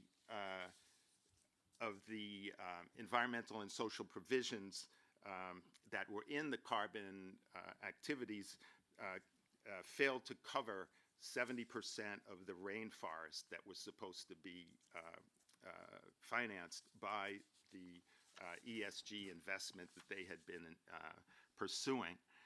And even more insidious in what the report states is that the majority of the finance from these big 5 banks comes through what they call syndicated general corporate purpose bonds, which for many of you who would ever follow what multilateral banks do would mean it would be an instrument in which you could not tell the dedicated source of activity to which it was being financed. And we've seen time and again in private banks, unlike a World Bank operations portal in which a project has environmental impact assessment available for affected communities and civil society to review. Environmental impact assessment, again, the fundamental principle, we go back 32 years under Rio, is often not included as part of that financing package. Many of the other issues that have raised peril in the global trade regime have been laid out by Director General Ngozi, and part of it is the promise of removing harmful subsidies, putting in place environmentally preferential tariffs,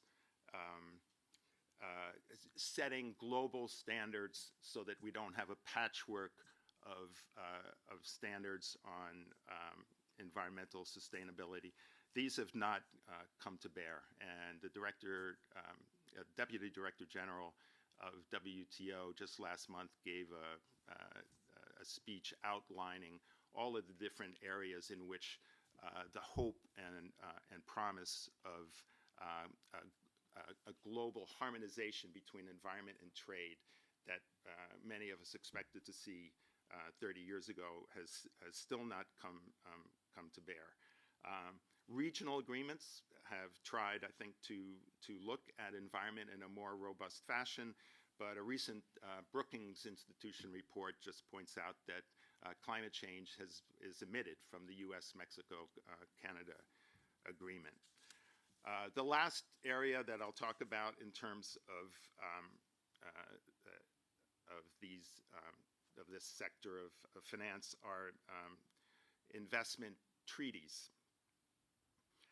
And one of the things that's been reported lately is that despite COP28's commitment to transition away from fossil fuels, companies have invested in the last year, estimated $26 billion looking for more oil and gas in newly awarded and discovered fields.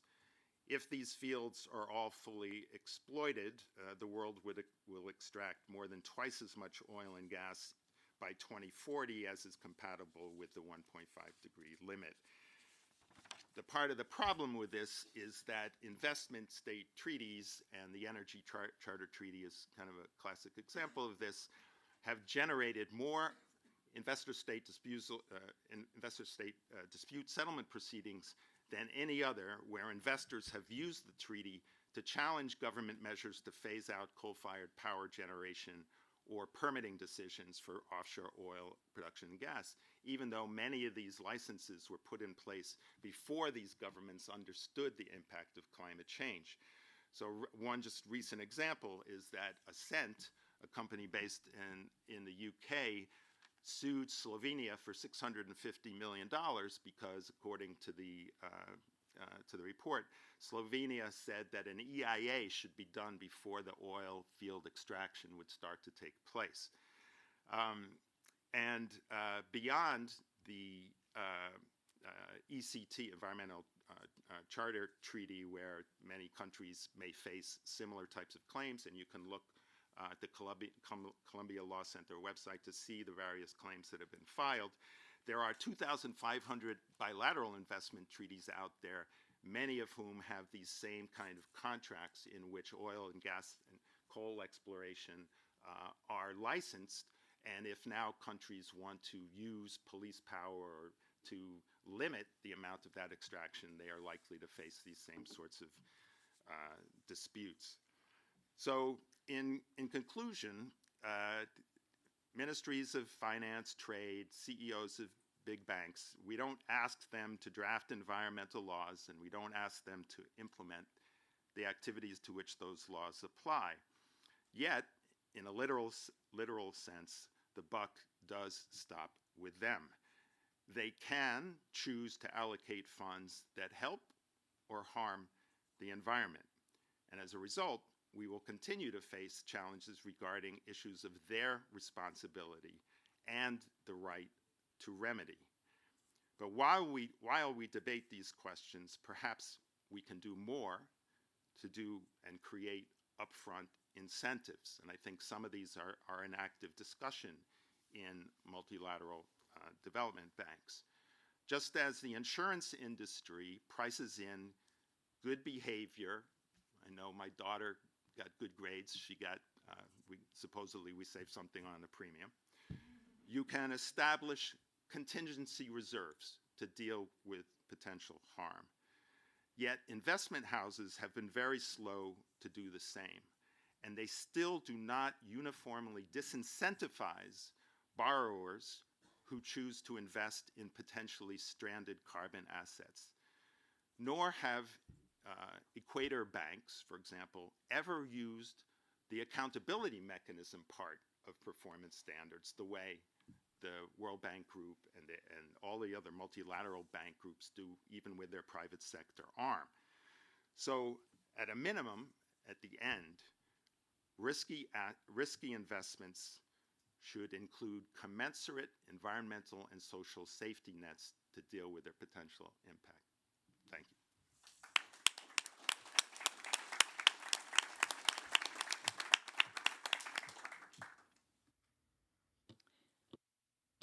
Thank you very much, Charles. You've taken us through the whole suite of issues within the universe of the fields of economics that we had to address today. I think that for everybody, there are many questions that remain.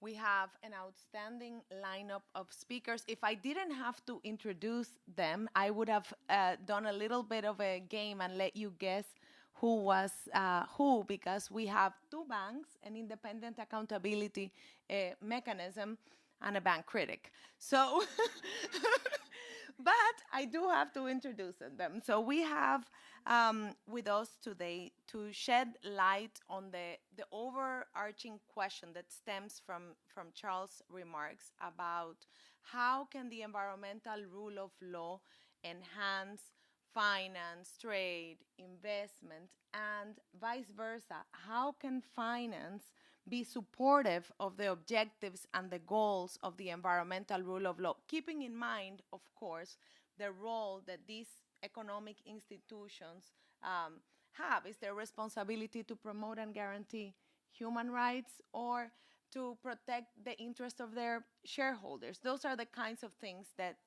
that are coming up. So with that question in mind, each of them will have 5 minutes, and then I will ask them one question to wrap up our panel.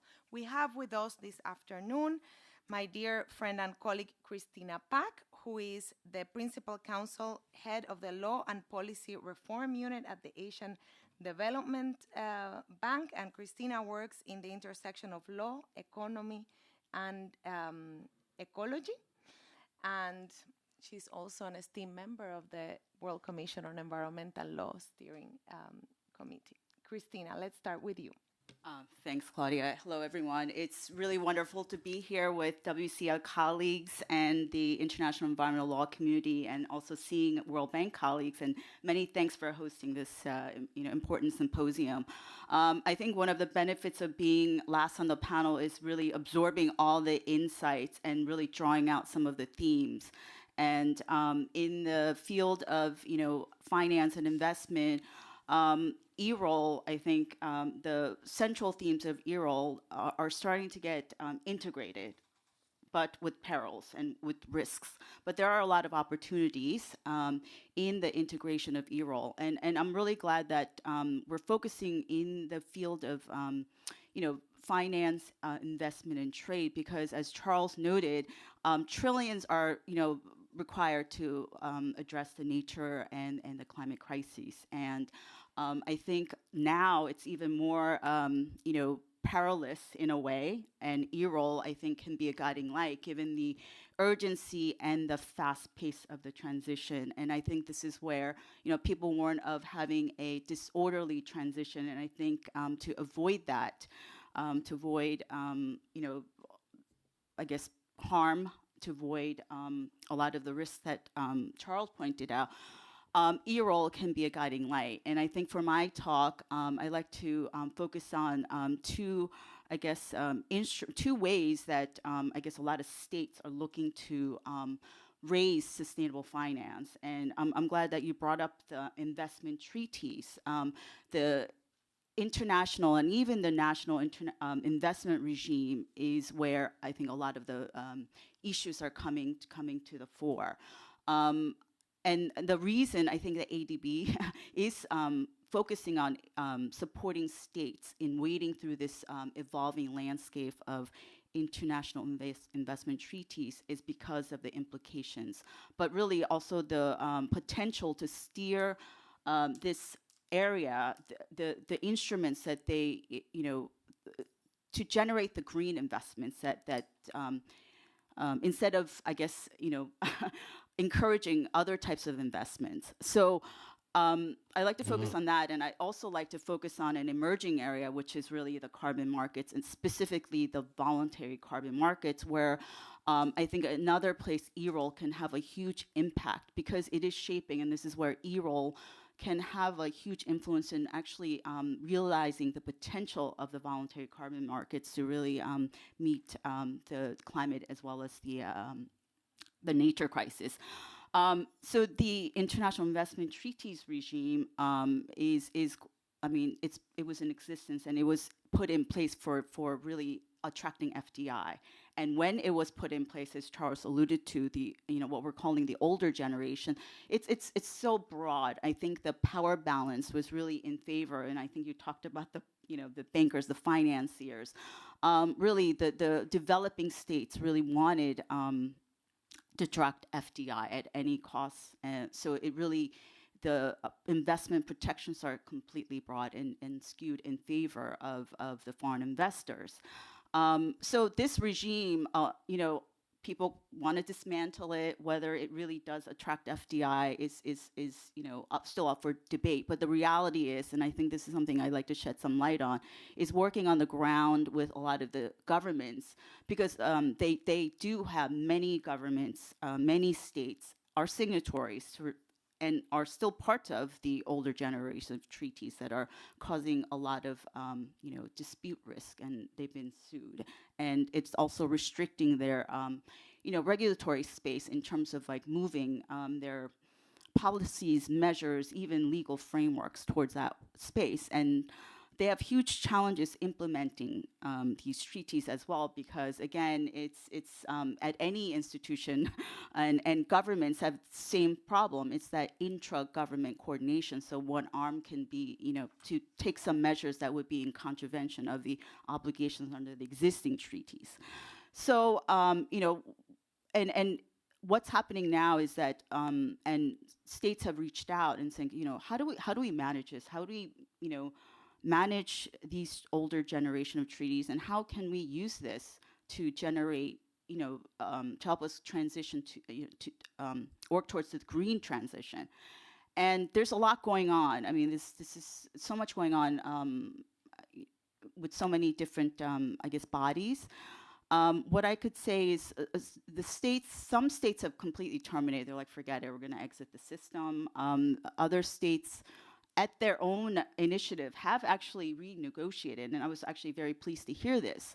And states have gotten together and basically, looking at their, environmental and climate commitments. I'm like, well, this is completely misaligned with our green transition goals, and they've actually come together and renegotiated the treaties. And maybe this isn't so. I've also been told, but I think at the end of the day, what states are and many are moving towards is working on the new generation of treaties, and what does this look like? And I think when I look at the model bits, the new generation of treaties that are coming to the fore, they are very anchored on the basic principles of environmental rule of law. I mean, from even in the preamble, the idea of sustainable development, even in the definition of investment, is to help generate environmentally friendly or sustainable investments. And then I guess, states or those treaties that have gone beyond, just like the general part, really the substantive provisions are really encouraging, I have to say, because the provisions do move these treaties towards the promise of generating sustainable investments. For example, EIA is clearly embedded, that foreign investors have to do EIAs. The recognition of responsible business conduct is also being hardwired. I mean, there's even carve-outs for fossil fuel investments, which I think would exclude, would help in transitioning towards the green transition.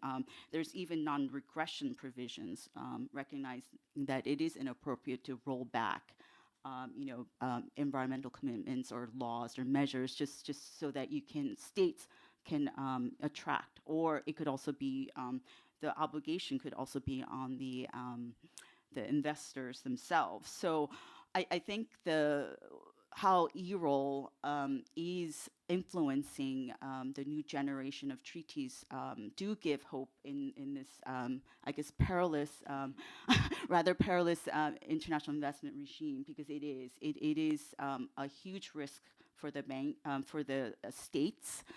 It has huge budgetary implications, and so I think our role, at least from the IFI, or at least from the ADB side, is really providing that capacity building and helping states way through. So one of the ways we're doing is really providing capacity building to the drafters, the negotiators and implementing parties, and not just your typical, but really the relevant ministries, whether it be energy or environment, that have a stake. So that's one of the things that we're also doing. I think another area is important to focus on is really looking at treaty interpretations by the arbitral tribunals, because there is a treaty interpretation gap.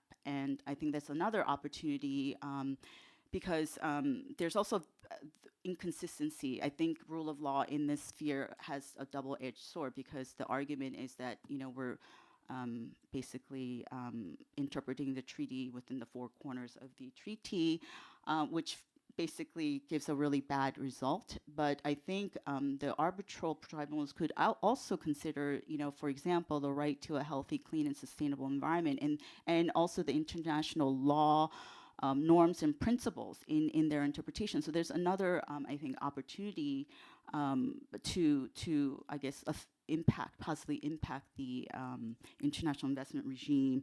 And of course, the awareness raising, capacity building of the private sector, and there is momentum in private sector wanting to help with the green transition. So hopefully, of their own volition, they will want to invest in green investments. Did I run out of time? Sorry, I could talk about carbon markets later. Thank you. Thank you, Christina. That was wonderful. And you had my head spinning, made me think about so many things, the do no harm principle and how the sources of law can influence definitions in these treaties, but that will be for later.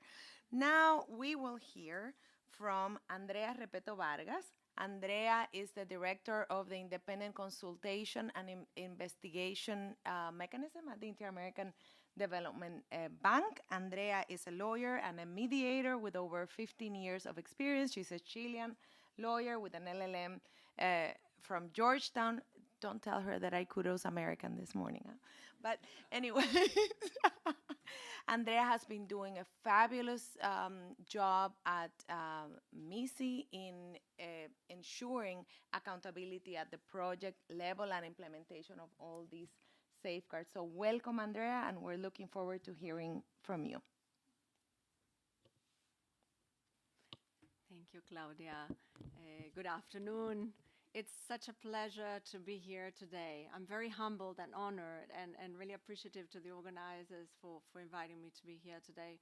But it's just an amount of knowledge in this room that is just incredible. The wealth of knowledge in this room, it's very humbling. And being at the end of the day, there's almost like a lot of things have already been said. So I will contribute from my sort of reality, which is the one of, we heard the General Counsel of the World Bank this morning saying the pyramid, talking about the accountability. There is an accountability system at the World Bank, at the Inter-American Development Bank, where I work. There is one too. And MISI, as the Independent Accountability Mechanism for Environmental and Social Issues, is at the pyramid of this sort of accountability. Every single project now, with the new and most recent environmental and social policy framework for the public sector and for the private sector, they all require that their projects, when the IDB group is financing a project, they need to have an they need to have a recourse mechanism. So issues can be addressed early at the most sort of element of the issue. And I'll connect this to the last part of what Charles was saying, and then yet the financing sector actually hasn't yet been able to implement and have a recourse mechanism there to exist. All projects then need to have that element now, very equally to the World Bank, which has that for longer, but now the IDB group is requiring that all its projects has that. And then it has a corporate sort of access to recourse as well. So people can go directly to the IDB group and present their concerns. When those issues are not then resolved, they can come to MISI. So we are literally the last resort for addressing issues. And yet, one would say, well, how can we influence? How can then environmental law go beyond, in this sort of space? And given the mandate of the IDB group, which finances certain things, well, there is a whole area of financial intermediaries that get involved into that space. Is there an opportunity there to influence that space later on? Yes, there is, through the same sort of initiative and importance of the existence of these different layers of windows, as I like to call it, of opportunities to resolve environmental and social issues. So one part is the compliance part. The other is really to resolve issues when they come and they need to be addressed for the communities. And I also want to sort of reinforce the fact that this new policy, this more recent policy of environmental and social policy framework at the IDB has sort of recognized very important elements that I think sort of helps also communities to be aware that there are spaces and opportunities to continue to look for that compliance with environmental law, generally as applicable to the countries where these projects are implemented, but ultimately to really reinforce the importance of compliance with environmental and social policies that are applicable to the projects. Now, the recognition that the only way that the institution can sort of achieve its development processes is being respectful with the environment and seek social inclusion. It's being respect for access to information, participation, and justice regarding environmental issues. Consistent with the principles of the Escazú Agreement, requiring borrowers then not only to have this recourse mechanism so communities can get their issues addressed quickly and timely, but also to be mindful of creating the spaces for meaningful consultations, but also free of fear of reprisals. And this, I think, is a remarkable sort of advancement in the MDB sort of world. And hopefully this also will create an influence into the private sector and the financing sort of the financial markets. Now, how important it is overall that these issues are very sort of clear, that there has to be a space for communities to raise awareness, whether it's directly to banks, whether it's directly to the MDBs, whether it is to the companies that receive financing in order to implement their projects without fear of reprisals. And I just want to sort of end very briefly by saying that there is an opportunity to go beyond environmental law and try to implement also the environmental rule of law through these examples and the opportunities of creating awareness for communities to access to these channels, the different tools that we spoke this morning. Sheila was speaking about the tools that environmental law already provides. How do we make sure that they are accessible to all communities, particularly including indigenous communities and women within the indigenous communities? Thank you.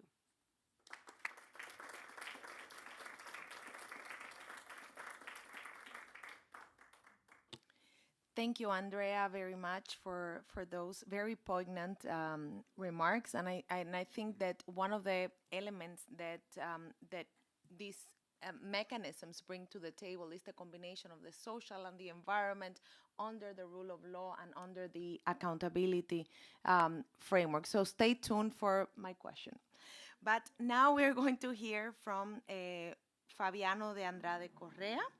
Fabiano is a senior counsel here at the World Bank. He's also the co-chair of the Climate Change Specialist Group of the World Commission on Environmental Law.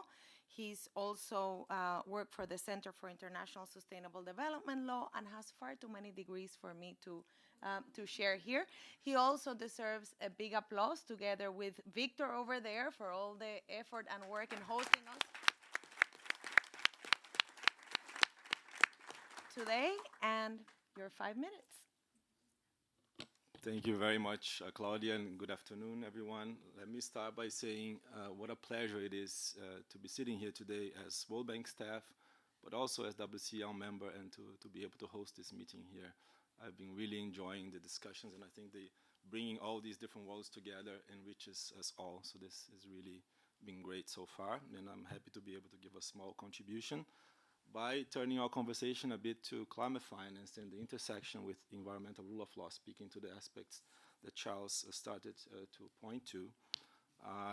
As you heard from Chris, our General Counsel this morning, the World Bank has really put climate change as a corporate priority and has been working a lot over the past years to implement this in various ways, including by recently announcing or committing to a process of aligning all of our operations to climate finance, which I think is really huge, including then a commitment to also, this process of Paris alignment requires that projects do not go against the goals of the Paris Agreement, but there's also another goal to providing at least 45% of World Bank financing contributing directly to climate goals. And I think this is really a huge undertaking that for me is particularly exciting.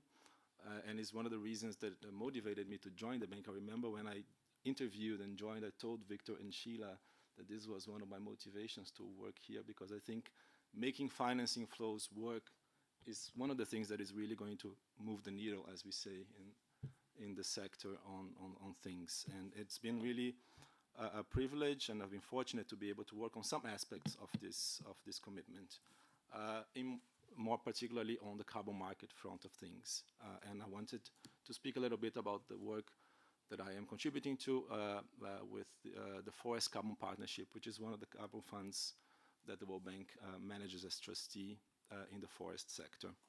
The World Bank has over 20 years of experience with different carbon funds, and more recently a lot of emphasis has also been put into this topic, including the roadmap that our president announced in Dubai last year on the World Bank engagement roadmap for carbon markets as really a key tool to bring much needed debt-free climate finance to countries to do more work in this area. And in this sphere, the World Bank has been providing technical assistance and financing to enable countries to generate and now to sell also high integrity carbon credits in the forests and other sectors.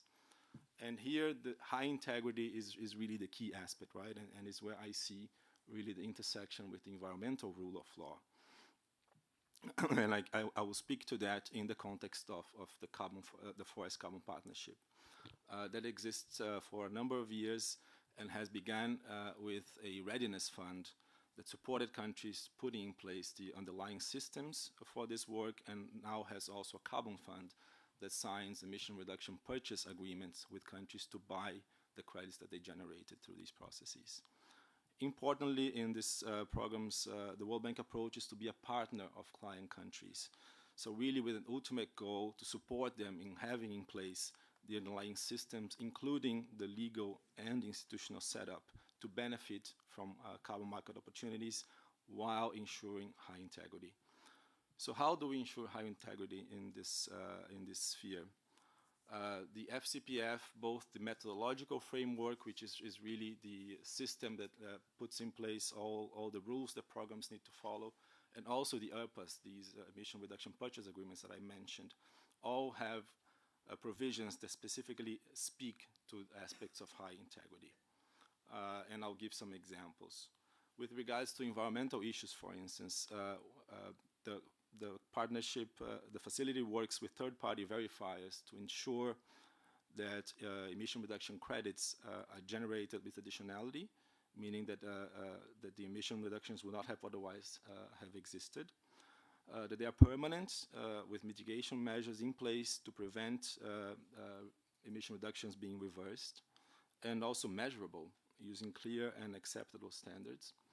And also, very importantly, it requires countries to operate and implement the programs that generate the emission reductions in compliance with the World Bank's operational policies and safeguards plans, which include, as you also heard from Chris this morning, the environmental and social standards, which is also an important tool to ensure and to give you an idea of the breadth of issues, including in the ESF, if you're not familiar. Issues range from, it's 10 standards, right? And issues range from procedural aspects such as undertaking environmental and social impact assessments and stakeholder consultations and FPIC when needed, to biodiversity protection, to health and community hazards and other issues. So really, this becomes a contractual requirement also through the ERPAs. Countries are required to implement and to report on these safeguard issues yearly when they sign these agreements. And not complying with these plans is an event of default that gives the bank the opportunity to terminate these agreements if this is not properly followed. Then in terms of social integrity, a couple of issues that I would like to emphasize. Firstly, with regards to the capacity of countries to transact emission reductions, which involve a definition of who owns really carbon in the country and who has the ability to transact those credits, which are novel issues that from a legal perspective a lot of countries are needing to tackle to be able to benefit and participate in carbon markets. This, from experience so far, has been one of the trickiest issues that we really work with countries to support the development and understanding really of the issues at country level, and require really a definition, a clear definition of ownership and transactability of these credits. Not respecting this is also an event of default. So it really is a means to incentivize and support countries in going through these difficult issues that are really really complicated, and we see that they struggle even with the support that we are able to provide. And finally, another key issue that I think has been mentioned in other presentations today, which is benefit sharing, right? The ERPAs also require the resources that countries receive through the agreements, to the sale of these carbon credits, to be distributed fairly and equitably, including with the stakeholders that participated in the activities. So countries are required to produce a benefit sharing plan and to implement and report on them as well, and also not observing this is an event of default under the ERPAs.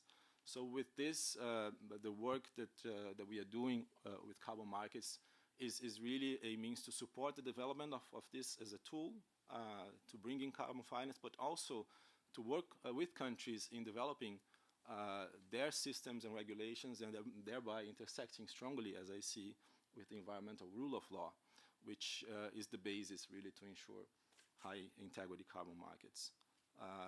And just to give you an example of you know, the impact that this can have, this carbon fund alone, the FCPF carbon fund, is expected to produce 270 million high integrity carbon credits over the next 5 years, which could earn countries between 1.3 billion and 3 billion US dollars in climate finance, which will benefit the countries, but also the communities and those that are working to produce these results.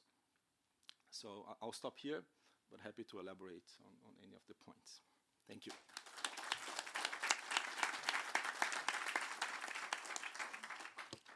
Thank you very much, Fabiano. I just want to share two very quick thoughts so that you keep them in mind for the questions. One, the Colombian Constitutional Court took under the advisement the compatibility between the commercial contracts for carbon credits and the special indigenous peoples regime, for example, on dispute resolution and so on. And then the other aspect that I want you to think about are the elements of the environmental rule of law, and how do we bring together the Model Forest Act initiative with these efforts that you're doing at the bank. So we'll be back with you. Now we're going to hear from Professor David Hunter. Professor David Hunter also needs no introduction, but he served as a member of the steering committee of the World Commission on Environmental Law a few years ago. We went bird watching in the Pantanal. He's a professor at American University, Washington College of Law, director, founder of the Environmental Law program, and served in many, many boards, degrees from many, many places. David. Thank you, Claudia. It's nice to be here. And I find myself in a familiar place, which is for 30 years I've had Charles DeLeva present things, and then I've gone on to try to criticize him. I was expecting to do that today, so I didn't take any notes beforehand. And then I found that now that he's retired, I agree with him completely. No, not at all. I do. They were, as usual, brilliant and cogent remarks, and our only difference was that sometimes the institution didn't listen to him as much as they should have. Charles was hired as the first environmental lawyer, I think, of the bank. And as a response to the call for sustainable development. And as I was rewriting my remarks after everybody was speaking here, or rethinking them, I was going to run through, and I still will run through trade, investment, finance, but I won't because I only have 5 minutes. But they all have one thing in common, which is when it comes to the environment, is that we've gotten very comfortable with them in the framework of sustainable development. And I was always very comfortable in that framework as well. And EROL itself works often in that framework. When we think about the role of environmental impact assessment, it's about identifying the problems so we can integrate them into the decision making, and then more often than not make the wrong decision from the environmental perspective. But we feel pretty good about that because we've managed to adopt and be comfortable with the idea that the major financial investment and trade institutions should follow and are following a goal of sustainable development. The WTO was lauded for having it in its principle. And one of the first things I did 30 years, right after Rio was the rapporteur for the UN UNEP's principles aiming at, environmental law principles aiming at sustainable development. That's what UNEP wanted to do. Everybody wanted to get on the sustainable development bandwagon. I think we were right to do it because the integration was and remains a very important thing. But we didn't quite do it right, and I think climate change has come back to remind us how wrong we've been for those many years. And when I look at the institutions and what hasn't changed, things about the basic development model still haven't changed when it comes to the finance and development institutions. And it comes down to we may assess the environmental risks well, but the only risks we act on are the risks that visit on the financial aspects of the project. We still don't really look at the risks of the environmental community, or of the community. And my proof of that is the common adage for the common good. We continue through both international trade and through international finance and development to split the benefits from the costs in the way that we think about the environment and development.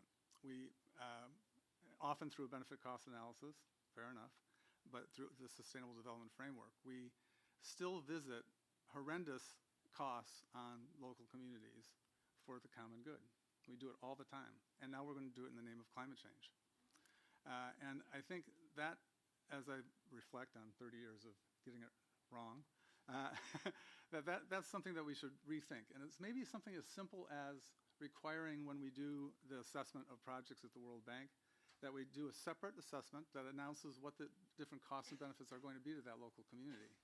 I was reminded of this when Peter Voyka, the former head of IFC, I met again recently a few years ago, and he said, I went back and visited the Chad Cameroon pipeline, and I was so stunned that the people along the pipeline got nothing out of that project. And I said, well, they were never designed to get anything out of the project. It wasn't a flaw in the environmental impact assessment. It was a flaw in the design and the approval of the project. We do development for the common good, but we don't, and we visit fairly serious environmental harms on communities deliberately as a result of the environmental assessment. But we do it all the time. We flood somebody's homelands to provide electricity to a distant capital, and that's development, and it is development. But we didn't take care of as well the providing benefits to the local community. And in some cases, deciding that the environmental harms were just too great on that environmental community, whether it be extinctions, whether it be the flooding of another coastal plain, because the incremental costs are now catching up to us. And it's not just the global financial institutions. We do this at the national level, of course. We do it all the time. So part of it is just that we have to realign and bring back the idea that development, as E.F. Schumacher said 35 years ago or 50 years ago in a book called Small is Beautiful, we have to go back to thinking about development at that scale. At the same time that we have to work on global environmental issues and need the multilateral institutions to do just that in a very effective way. And that's a new challenge, and that's the challenge. Claudia started this session by saying climate change was predicted to cause 3 trillion or some impact on the poor. I forget what it was. I used to always say in teaching climate change that it would become the largest transfer of wealth from north to south of anything, because we would have to do it in order to address the sustainability. It's the one thing that brings us all together on the planet. And we're seeing that now, I think, in some ways, the rethinking of the bank's goal within the context of climate change, and the urgency that we're seeing to finance and move things around on climate. But we still, we can't use that as environmentalists and the urgency of climate change to skip over the EROL rules and procedures and skip over the rights of local communities, which we're starting to hear even environmentalists say. And I think that's a big caution. So it's just the same for when we talk about having to accept more risks when we go into conflict countries. But those risks are only for, governance isn't good there, so we're going to do this project without the environmental and social concerns. Well, the risk is only visited on the community. Everybody else's risks are protected. The financial institutions' risks are protected. The borrowers are done through the contracts and loans. The only ones when we say we're going to increase the risks, the only ones who bear those risks ultimately are the communities. So we have to find little ways, including this one I offer about looking at the local issues separately. And then I think we also have to take rights seriously. And the second report of EROL has rightly announced and described the trends on human rights, the right to a healthy environment as being so critical. And I think the reason why it's critical in this context is that that gives us the reason to not think about sustainable development, to not think about environment as just being one of the three things we integrate together. I think survivability, ecological survivability, things like poisoning a community, things like this, they're not to be integrated. You don't integrate rights. We've gotten very comfortable managing environmental protection, which means making compromises and accepting certain levels of paraquat or DDT that causes Parkinson's, which is what I have.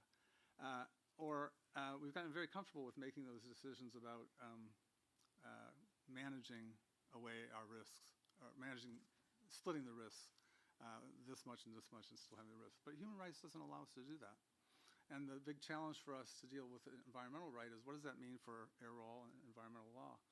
And I think it will have to take us away from thinking of sustainable development as just the integration, as does the global limits of the planet and climate change. Both of those things suggest to me that we have to rethink about environment as being, yes, integrated with human rights and social and economic issues. But if we don't get that right, there is no basis on which the others. We all know this, but we're now visiting it on it with respect to climate change. And then I also think the last thing I'll say before I run out of time, I probably already have, is climate change presents a challenge to multilateralism as well. Claudia wanted me to say something about trade, and I was going to balk at it because I hate the trade regime and hate talking about the details of it. But I find it interesting that when we started talking about trade 30 years ago, we were very worried about the WTO squashing all environmental regulations and dominating it. And now with the demise of the dispute resolution system at the WTO and the rise of climate change, that's impacting trade in a significant way. I mean, trade is going to be very difficult from one of the major impacts of climate change is going to be on the way of international trade.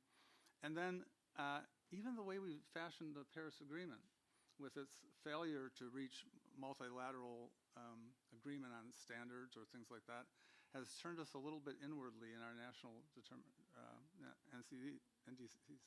And the result of that we're seeing in the way national laws are developing climate policies in response to local politics. And I just got done supporting the focus on local communities, and herein lies the rub. We need to do that, but we also need to take into account the multilateral nature of responding to this effort, and also the instincts that we have at the sort of national level to protect our economies, issue subsidies in a way that promotes Buy America or whatever it is. And our multilateral system is going to come under stress if we don't return to it. And I think it's going to have to be in the climate framework, not in the trade framework. We always wanted the environmental agreements to be more important, the same governments.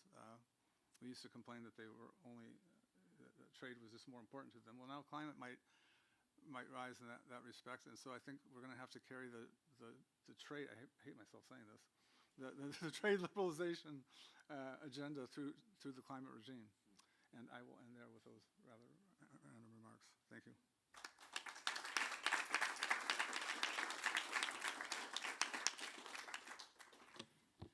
Thank you very much, David. I knew you were going to say something powerful, but I didn't think about how much and what degree of powerful it was going to be. Thank you very much for what you've shared with us today.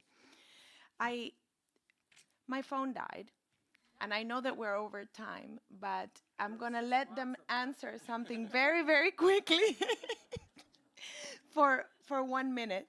So, Cristina, why do IFIs and the IDB is working on law reform?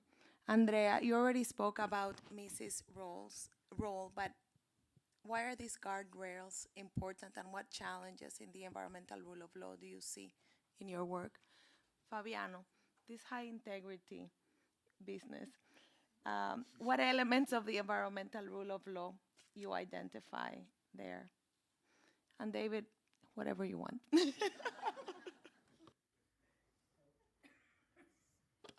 Thanks, Claudia. I mean, I think the rule of law in development was sort of like nascent way long ago, but we're way beyond that. I think where we're at is now, you know, how essential environmental rule of law is to inclusive and sustainable development. I mean, I think I said this before, you know, EROL, and I think it goes to the professor's, David's comment about like, looking at it in the framework of sustainable development, climate change, or green transition. And in that perspective, EROL basically gives us the guiding light in terms of, you know, the principles, the norms, and frames it for us in a way that we can, you know, make inclusive and sustainable development a challenge. So I think IFIs and like ADB, it is goes to the heart of our mandate, which is to promote inclusive and sustainable development. Therefore, EROL and you know, law and justice, all that is actually all elements of EROL that it's critical to development in the development sphere now. Thanks. Thank you, Christina. Andrea. Okay, I'll try to be within that minute. So guardrails relevant. So let's go to some of the quick challenges. No, so closing the gap between international standards and national environmental law.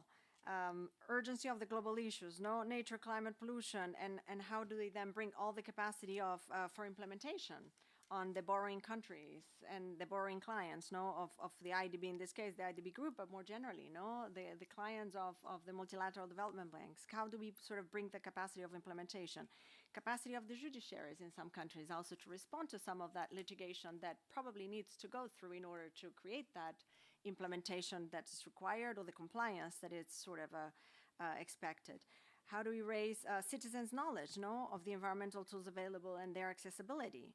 How do we also overcome the shrinking of civic space and the threats of environmental human rights defender? How do we continue to sort of battle with all of those challenges and trying to continue to keep these guardrails relevant, and how do we help them to be implemented? Thank you, Andrea. For me, one of the most important standards in these banks is implementation of the national legislation. Effective implementation of national legislation is the most powerful tool that these institutions have. Fabiano. So I think the environmental rule of law, in essence, is about countries having in place laws that are fairly developed and equitably enforced and implemented in the environmental sphere. And this, as I mentioned, is at the core of ensuring high integrity carbon markets. Because it's critical that even though carbon markets represent a strong financial incentive for countries to engage in this, that this does not represent a threat to the environment or to communities, to those that own the land, to those that work the land. So having in place the laws that ensure that is the centerpiece for me of ensuring this high integrity, is ensuring that in the activities that are going to generate carbon credits, countries and communities do not harm biodiversity.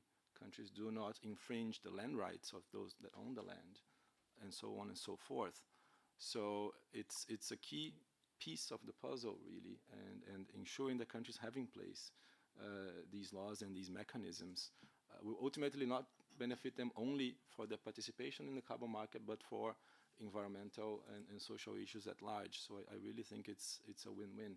But I do think that the financial incentive the carbon markets represent is also an incentive for countries to give attention and to put effort into this. Thank you, Fabiano. Charles? Last year, a few months ago, Herman Daly passed away. He was really the World Bank's first environmental economist, and I think many environmentalists felt that he never was given his due in the World Bank, because he spoke about many of the issues that we're speaking about today. And I was thinking that IUCN and the World Bank both have such convening power. And when you think of the point that David was making about, well, how do we get the economic decision makers to take into account these impacts and local values and impacts on individuals, I think our dialogue needs to expand. I think we need to bring other decision makers into the EROL debate. It may not be comfortable, there may be disagreement, but unless we get some of these other decision makers to accept or at least hear through the values that we're talking about, I don't know that we can change this trajectory of a profit-driven world. And it's why in the United States, after 50 years of being the strongest environmental laws in the world, we see a retrenchment when you can still hear people say fiduciary decisions only about profit. That's all that you should take into account. So in some ways we have not made progress, and I think we need that dialogue. Thank you, Charles. David? My conservative business law professor likes to remind me that there's been exactly 0 times they've pierced the corporate veil or pierced the board of directors to get a corporate board of director responsible for something that he's done in his capacity as a corporation, whether it's I say that because one of the sets of directors are parent corporations and subsidiary corporations. So this is a random thought, but Chuck made me think about it. With how far we haven't come, why do we let parent corporations set up subsidiaries, undercapitalize them, create a project, get funded by the International Finance Corporation, and then leave their mine in the country? They're still doing it at times. And we do that because we think that we need to do that to protect their capital, and we don't. They could do assessments and make a better chance. So I think the IFC should not fund any project where the parent doesn't agree to step up and continue to step up to the end of the project. But that's how the system is built into protecting that, and the world will not fall apart. The last thing I want to say is to go back to EROL and rights. I'm really excited about the integration of human rights in the environment. I think the human rights regime is providing the enforcement regime we never had in climate change at the domestic level. It's going to enforce environmental laws there. And I think it, even at an institution where you can't say the H word, the World Bank, which still does not believe it's subject to human rights, I still think the environmental rights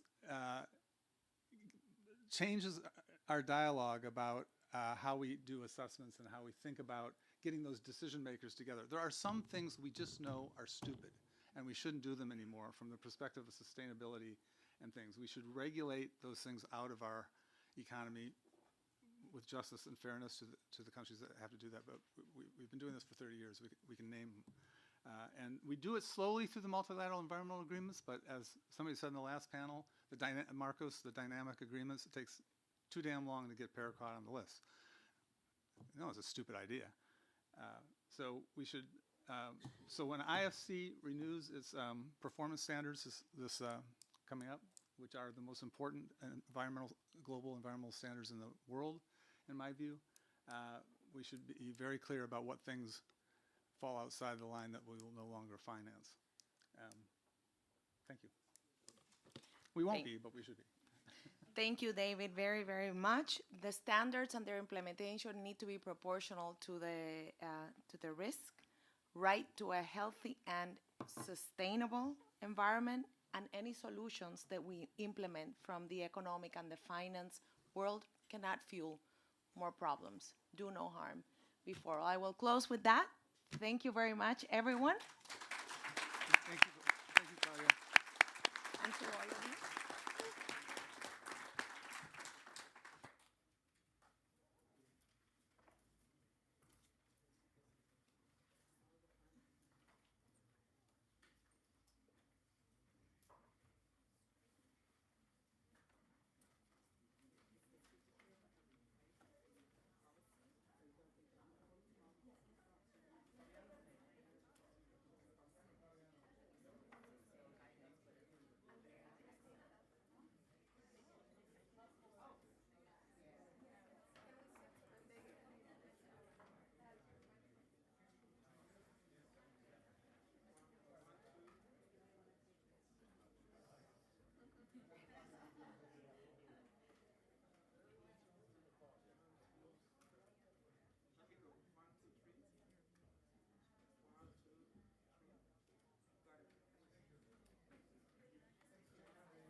good evening.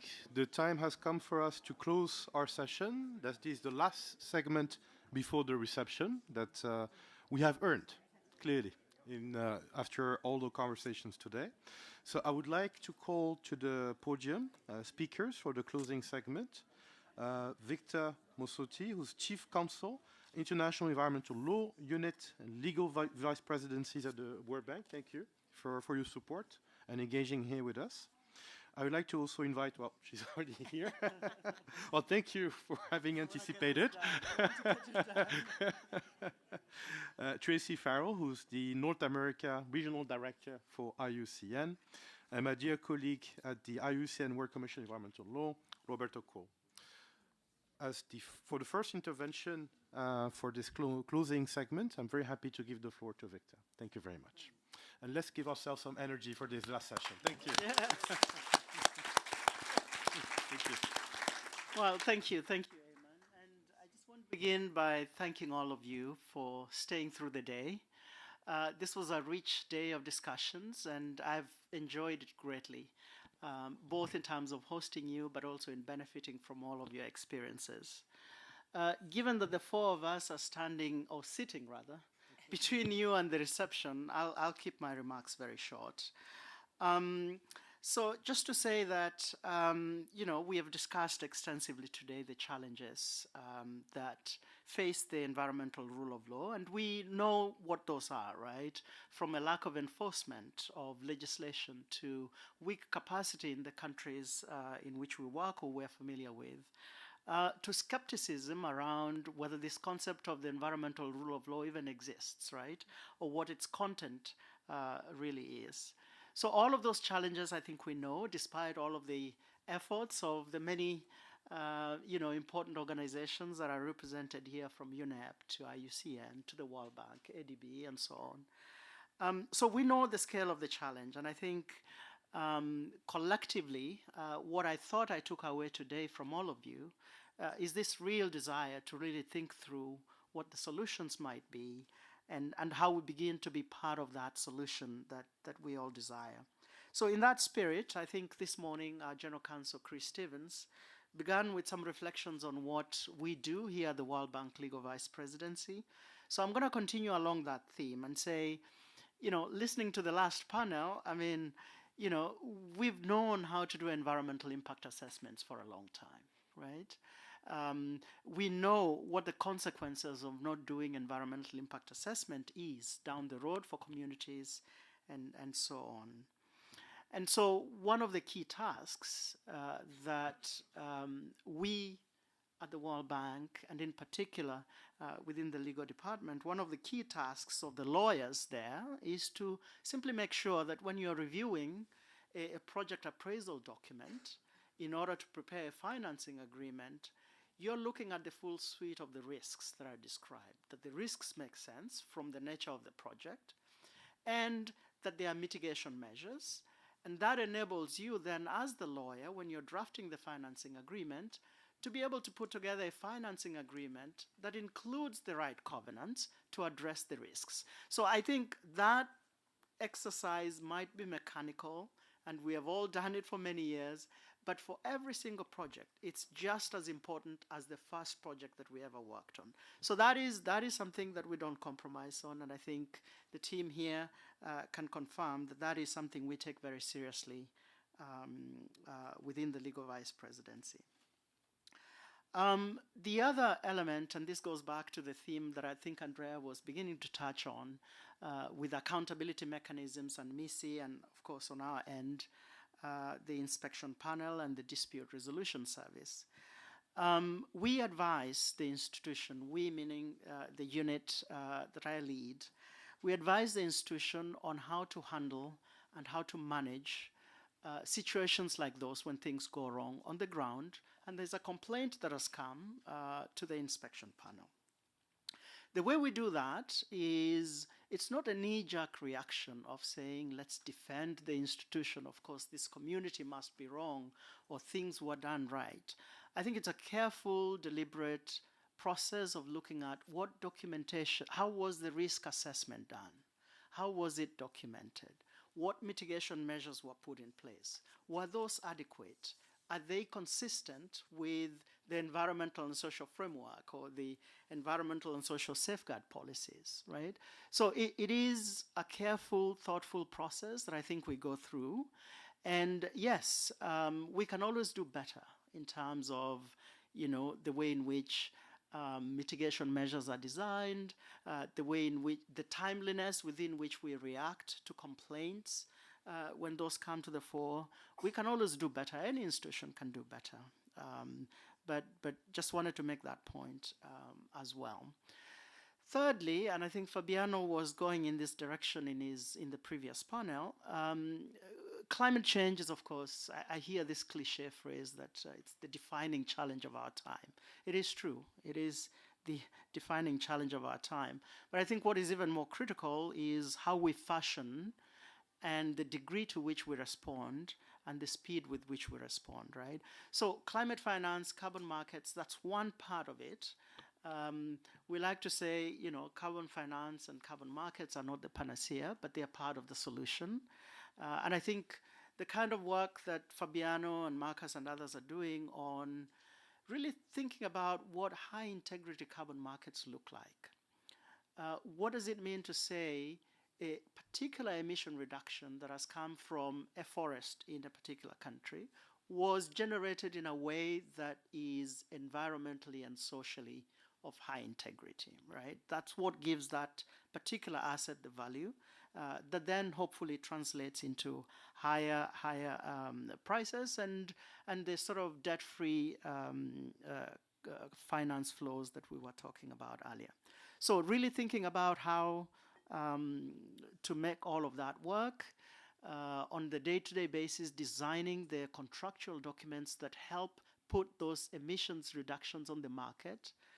We call them emission reduction purchase agreements, and really making sure that those are carefully crafted in a way that speaks to all of those issues that ensure integrity and that we can exercise, remedies at the end of the day if we think things are not going right.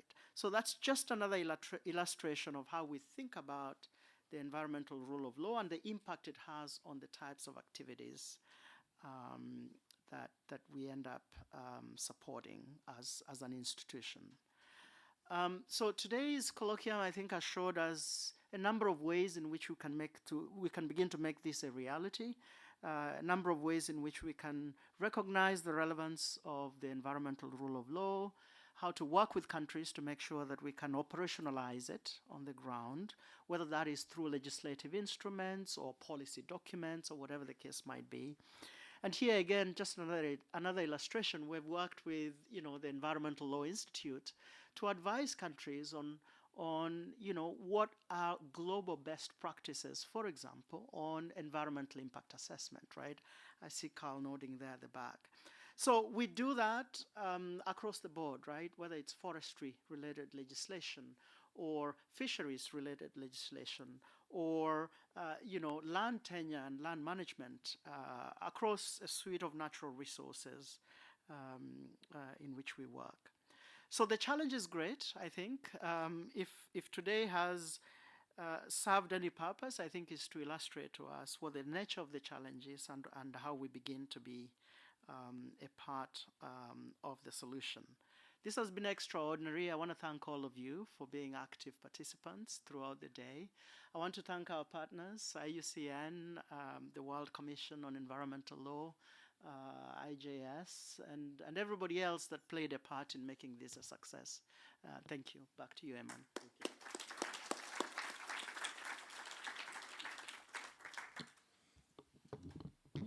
Oh, I got to pull in. Hi, everybody. Everybody still energized?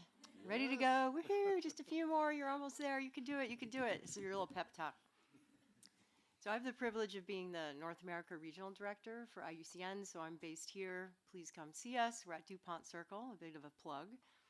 And I have the honor to basically thank you all and congratulate you on this 3-day event. So we started a few days ago with a steering committee and task force meetings for the World Commission on Environmental Law. So very ambitious agenda, lots of powerful discussions, and what a way to end it this 3rd day. This has been an amazing set of discussions and very high impact, and I really look forward to seeing where this goes in coming days, weeks, months, and years. And as Charles said, this is a big family. So the IUCN family is big and growing. So we're now up to about 16,000 plus volunteers across our 7 commissions. And this very commission has grown quite a bit over the past year and a half, which is amazing. We need as many of you as possible. So that's great. We also have 1,400 members, so we're quite large globally, about 63 offices. So please think about that. And there are members in this room, but think about whether or not you want to participate in the union in other ways. So we have commission members, we also have organizations as members, and we also partner. So ask me more about this, happy to explain how it works. And just a big thank you to the World Bank for hosting this event and all of the partners. Thank you especially to my esteemed friend, Christina, and Claudia, and IIJS, and the World Commission, and all of the heads of task forces, steering committees, vice chairs, and anyone else I've forgotten. So thank you for making all of this possible. And I'm sort of struck by the fact that, and I mentioned this 3 days ago, seems like a lot longer, but when we first opened all these meetings, IUCN is in kind of an interesting reflection period. So every 4 years, we sort of reboot what we work on in our program of work. But this time, we're also doing a 20-year vision. And that's never been done before.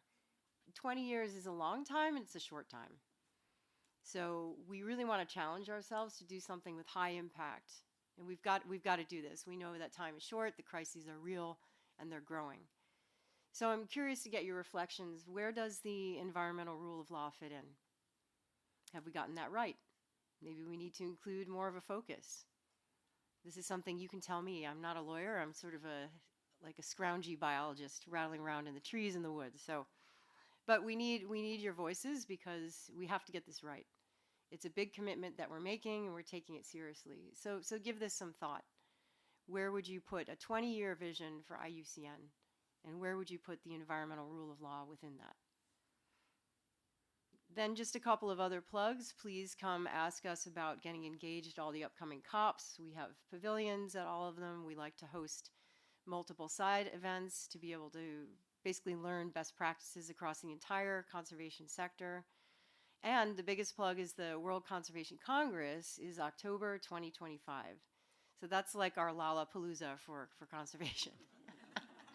That's probably the best plug I can give, sort of generate, like looking at the age ranges across the room. Most people know what that is, I think. And then just to end maybe with I found a bunch of quotes, but since this is a room full of lawyers, I'm only have the courage to share one. It says, we can only see a short distance ahead, but we can see plenty here that needs to be done. So encourage you all, join us, and let's do it together. Thank you.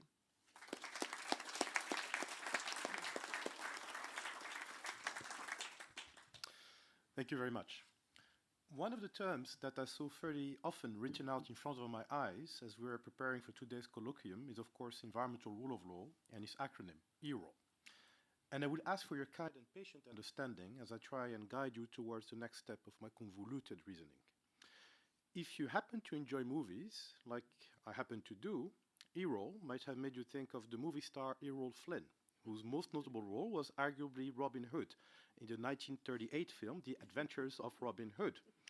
Yes, indeed, we went from the Ministry of the Future in the previous panel to the 1930s, so I apologize for that, dear Charles. Now, let me reassure you on 2 points. First, I would like to reassure our dear host of the World Bank that my referring to a famous outlaw with an alleged penchant for theft, although I suspect that the ethics law specialist group may have something to say about that, is in no way, shape, or form an indication that I am currently planning something of a nefarious nature, or at least not tonight. Second, I would like to reassure all of you that I'm actually going somewhere with this. So back to Robin Hood, and I would like to share with you a quote from the American illustrator and writer Howard Pyle, who penned in 1883 The Merry Adventures of Robin Hood of Great Renown in Nottinghamshire. And the quote goes as follows, beginning of quote, "So pass the seasons then, so they pass now, so they will pass in time to come, while we come and go like leaves of the tree that fall and are soon forgotten. End of quote. Do the seasons pass in 2024 as they did in 1883? The triple planetary environmental crisis may have something to say about that. Will today's event come and go like the leaves of the tree that fall and are soon forgotten? What did we discuss exactly? Many things indeed, including ensuring that laws are applied fairly and effectively to protect the environment, eradicating extreme poverty in a livable planet. Laws and institutions can't face existential challenges alone. The elements that compose environmental rule of law, such as inter alia, clear rules, access rights, auditing, reporting, accountability, respect for human rights, conflict resolution, use of best available science, enforcement, remedy, and finance. The need for urgency and not to lose sight of long-term effects. Future generations and the inherent value of nature. The fact that while we are sitting down right now, clearly it is not the time to rest on our laurels. The power of law, the right to a clean, healthy, and sustainable environment. Environmental rule of law as a shot in the arm. The need to keep hope alive. The ongoing negotiations around the Pact for the Future and the identification of key issues that need to be part of the post-2030 framework. Not letting environmental law be boxed out, and the growing awareness of the disproportionate burden of environmental harm and the need to more equitably distribute benefits. How Principle 10 of the Rio Convention is instrumental and was leveraged quite literally by ministers of justice. The renunciation of the doctrine of discovery. The reduction of drivers for conflict and the importance that environmental conservation takes place in a socially aware way. The concept of green sacrifice zones and the need for fair and equitable distribution of both benefits and burden of energy transition programs. The inclusion of social justice in environmental impact assessment and as one of the elements when it comes to adjudicating environmental cases. The need to not be afraid of questioning environmental law and their fairness. Global food systems and the importance of legal protection of soils. Roots and wings and the importance of bottom-up action towards sustainable society. Falling in love with fresh water and the looming crisis of the continuity of freshwater resources and their ecosystem support function. The exploitation and predation of both human and nature, and righteous anger. A question as for who are we actually drafting the laws for? Commons and common heritage, global environmental injustice, and the principle of non-regression, cash, capacity building, and the impacts of capacity building as well as the challenges of ensuring sustainability and getting to scale. International cooperation, the precautionary principle, and the precautionary principle as an element of due diligence. How our first names can sometimes determine the field of law that we specialize on, Pradeep. The importance of visiting our friends. Promises and perils of EROL in finance, investment, and trade. Supporting states in the evolving landscape of international investment treaties. EROL's potential in helping to realize the potential of carbon markets. Treaty implementation when it comes to arbitral tribunals, accountability mechanisms and safeguards at the World Bank and the IDB. The pitfalls of feeling good when making bad decisions. Going beyond thinking environment as one of three dimensions we integrate together, and the impact of not doing EIAs down the line. And just now, also inter alia, the importance of the strategy and the vision strategy document that we also looked at earlier this week. Now, let us go back to Robin Hood for one final time. Will the important points made today come and go, like the leaves of the tree that fall and are soon forgotten? A great way to make sure that they do not fall and be forgotten is to join the IUCN World Commission on Environmental Law. And if you are not already a member, if you are already a member, to engage further in our work. Roberto will be telling you more about how to do that shortly. Thank you again to all of you, the World Bank and all our partners. Thank you to Victor, Fabiano, Claudia, and Roberto for all of your hard work in making today's colloquium a reality, and a beautiful reality at that. Thank you, Christina, for your leadership and your hard work. It's a delight to work closely with you. Thank you to the catering and the support team that enabled us to have a comfortable and efficient event. And most importantly, thanks to all of you that have engaged in the colloquium, whether it is in person or online.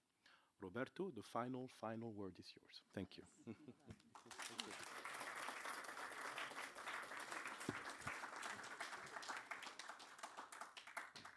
Thanks, Simon. It's difficult to go after you, man. I'm Roberto Coll, the Executive Officer of the WCEL. As such, as an Executive Officer, I need to be more a man of action than a man of words. So I'm apologize for having to read my closing remarks. First of all, I would like to thank all of you who join us for this colloquium, both in person and online, and to the speakers in particular for their valuable insights on the environmental rule of law. As many of you know, the WCEL is a network of more than 1,300 legal experts from all over the world who volunteer to, among other things, promote the environmental rule of law globally, particularly in countries that seek to improve their law and governance systems. The work is possible thanks to our steering committee, our 8 specialist groups, and 4 task forces. The 8 specialist groups are the early career, ethics, climate change law, ocean law, environmental security and conflict law, biodiversity law, water and wetlands law, and soil and sustainable agriculture law. And our 4 task forces are the Global Judicial Institute on the Environment, Model Forest Act, Agreement on Plastic Pollution, and Rights of Nature. I encourage all you to visit our website, which I think you can see on screen now. If you're still not a member of the Commission, we encourage you to apply for membership. You'll find all the information how to apply in our website. Lastly, I would like to thank very much all of our partners, including our host, the World Bank, our steering committee members and our specialist group chairs and deputy chairs for joining us here in person. A special thank you to our deputy chair, Armen Chekawi, for having masterfully conducted the entire event, as always. So please join me in applauding him.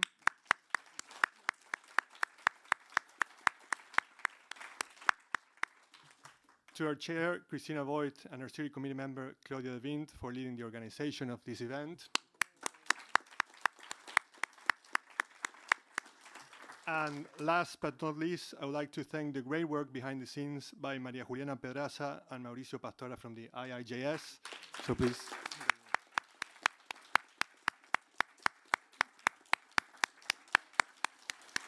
Worked very hard. With that, I think we can conclude. Oh, sorry. Sorry. Thank you. No, I was a bit hungry. You're not thirsty too? Thank you, and I will be super brief. I only draw the frame around it. I opened this colloquium this morning, and it's my pleasure and honor to also close it. But just as a segue from what Roberto just outlined, the different specialist groups and task forces, I'm very, very happy that this event enabled us to show the breadth and the depth, the scope of the work in the IUCN World Commission by having all our task forces and specialist groups represented here and show to you and to our partners all the different topics that we work on. And that, of course, enabled us to have a focused discussion for a whole day, all circling on the environmental rule of law. I've been to many conferences where the discussions go into all sorts of directions. This one, I think, was always focused on the environmental rule of law in an engagement together with our partners. I think we all gained a little bit of better understanding of this very important concept and framework, and will hopefully help us and enable us in our work further. And with that, without any further ado, many, many thanks to everyone. The conference is closed and the reception is opened. I hope.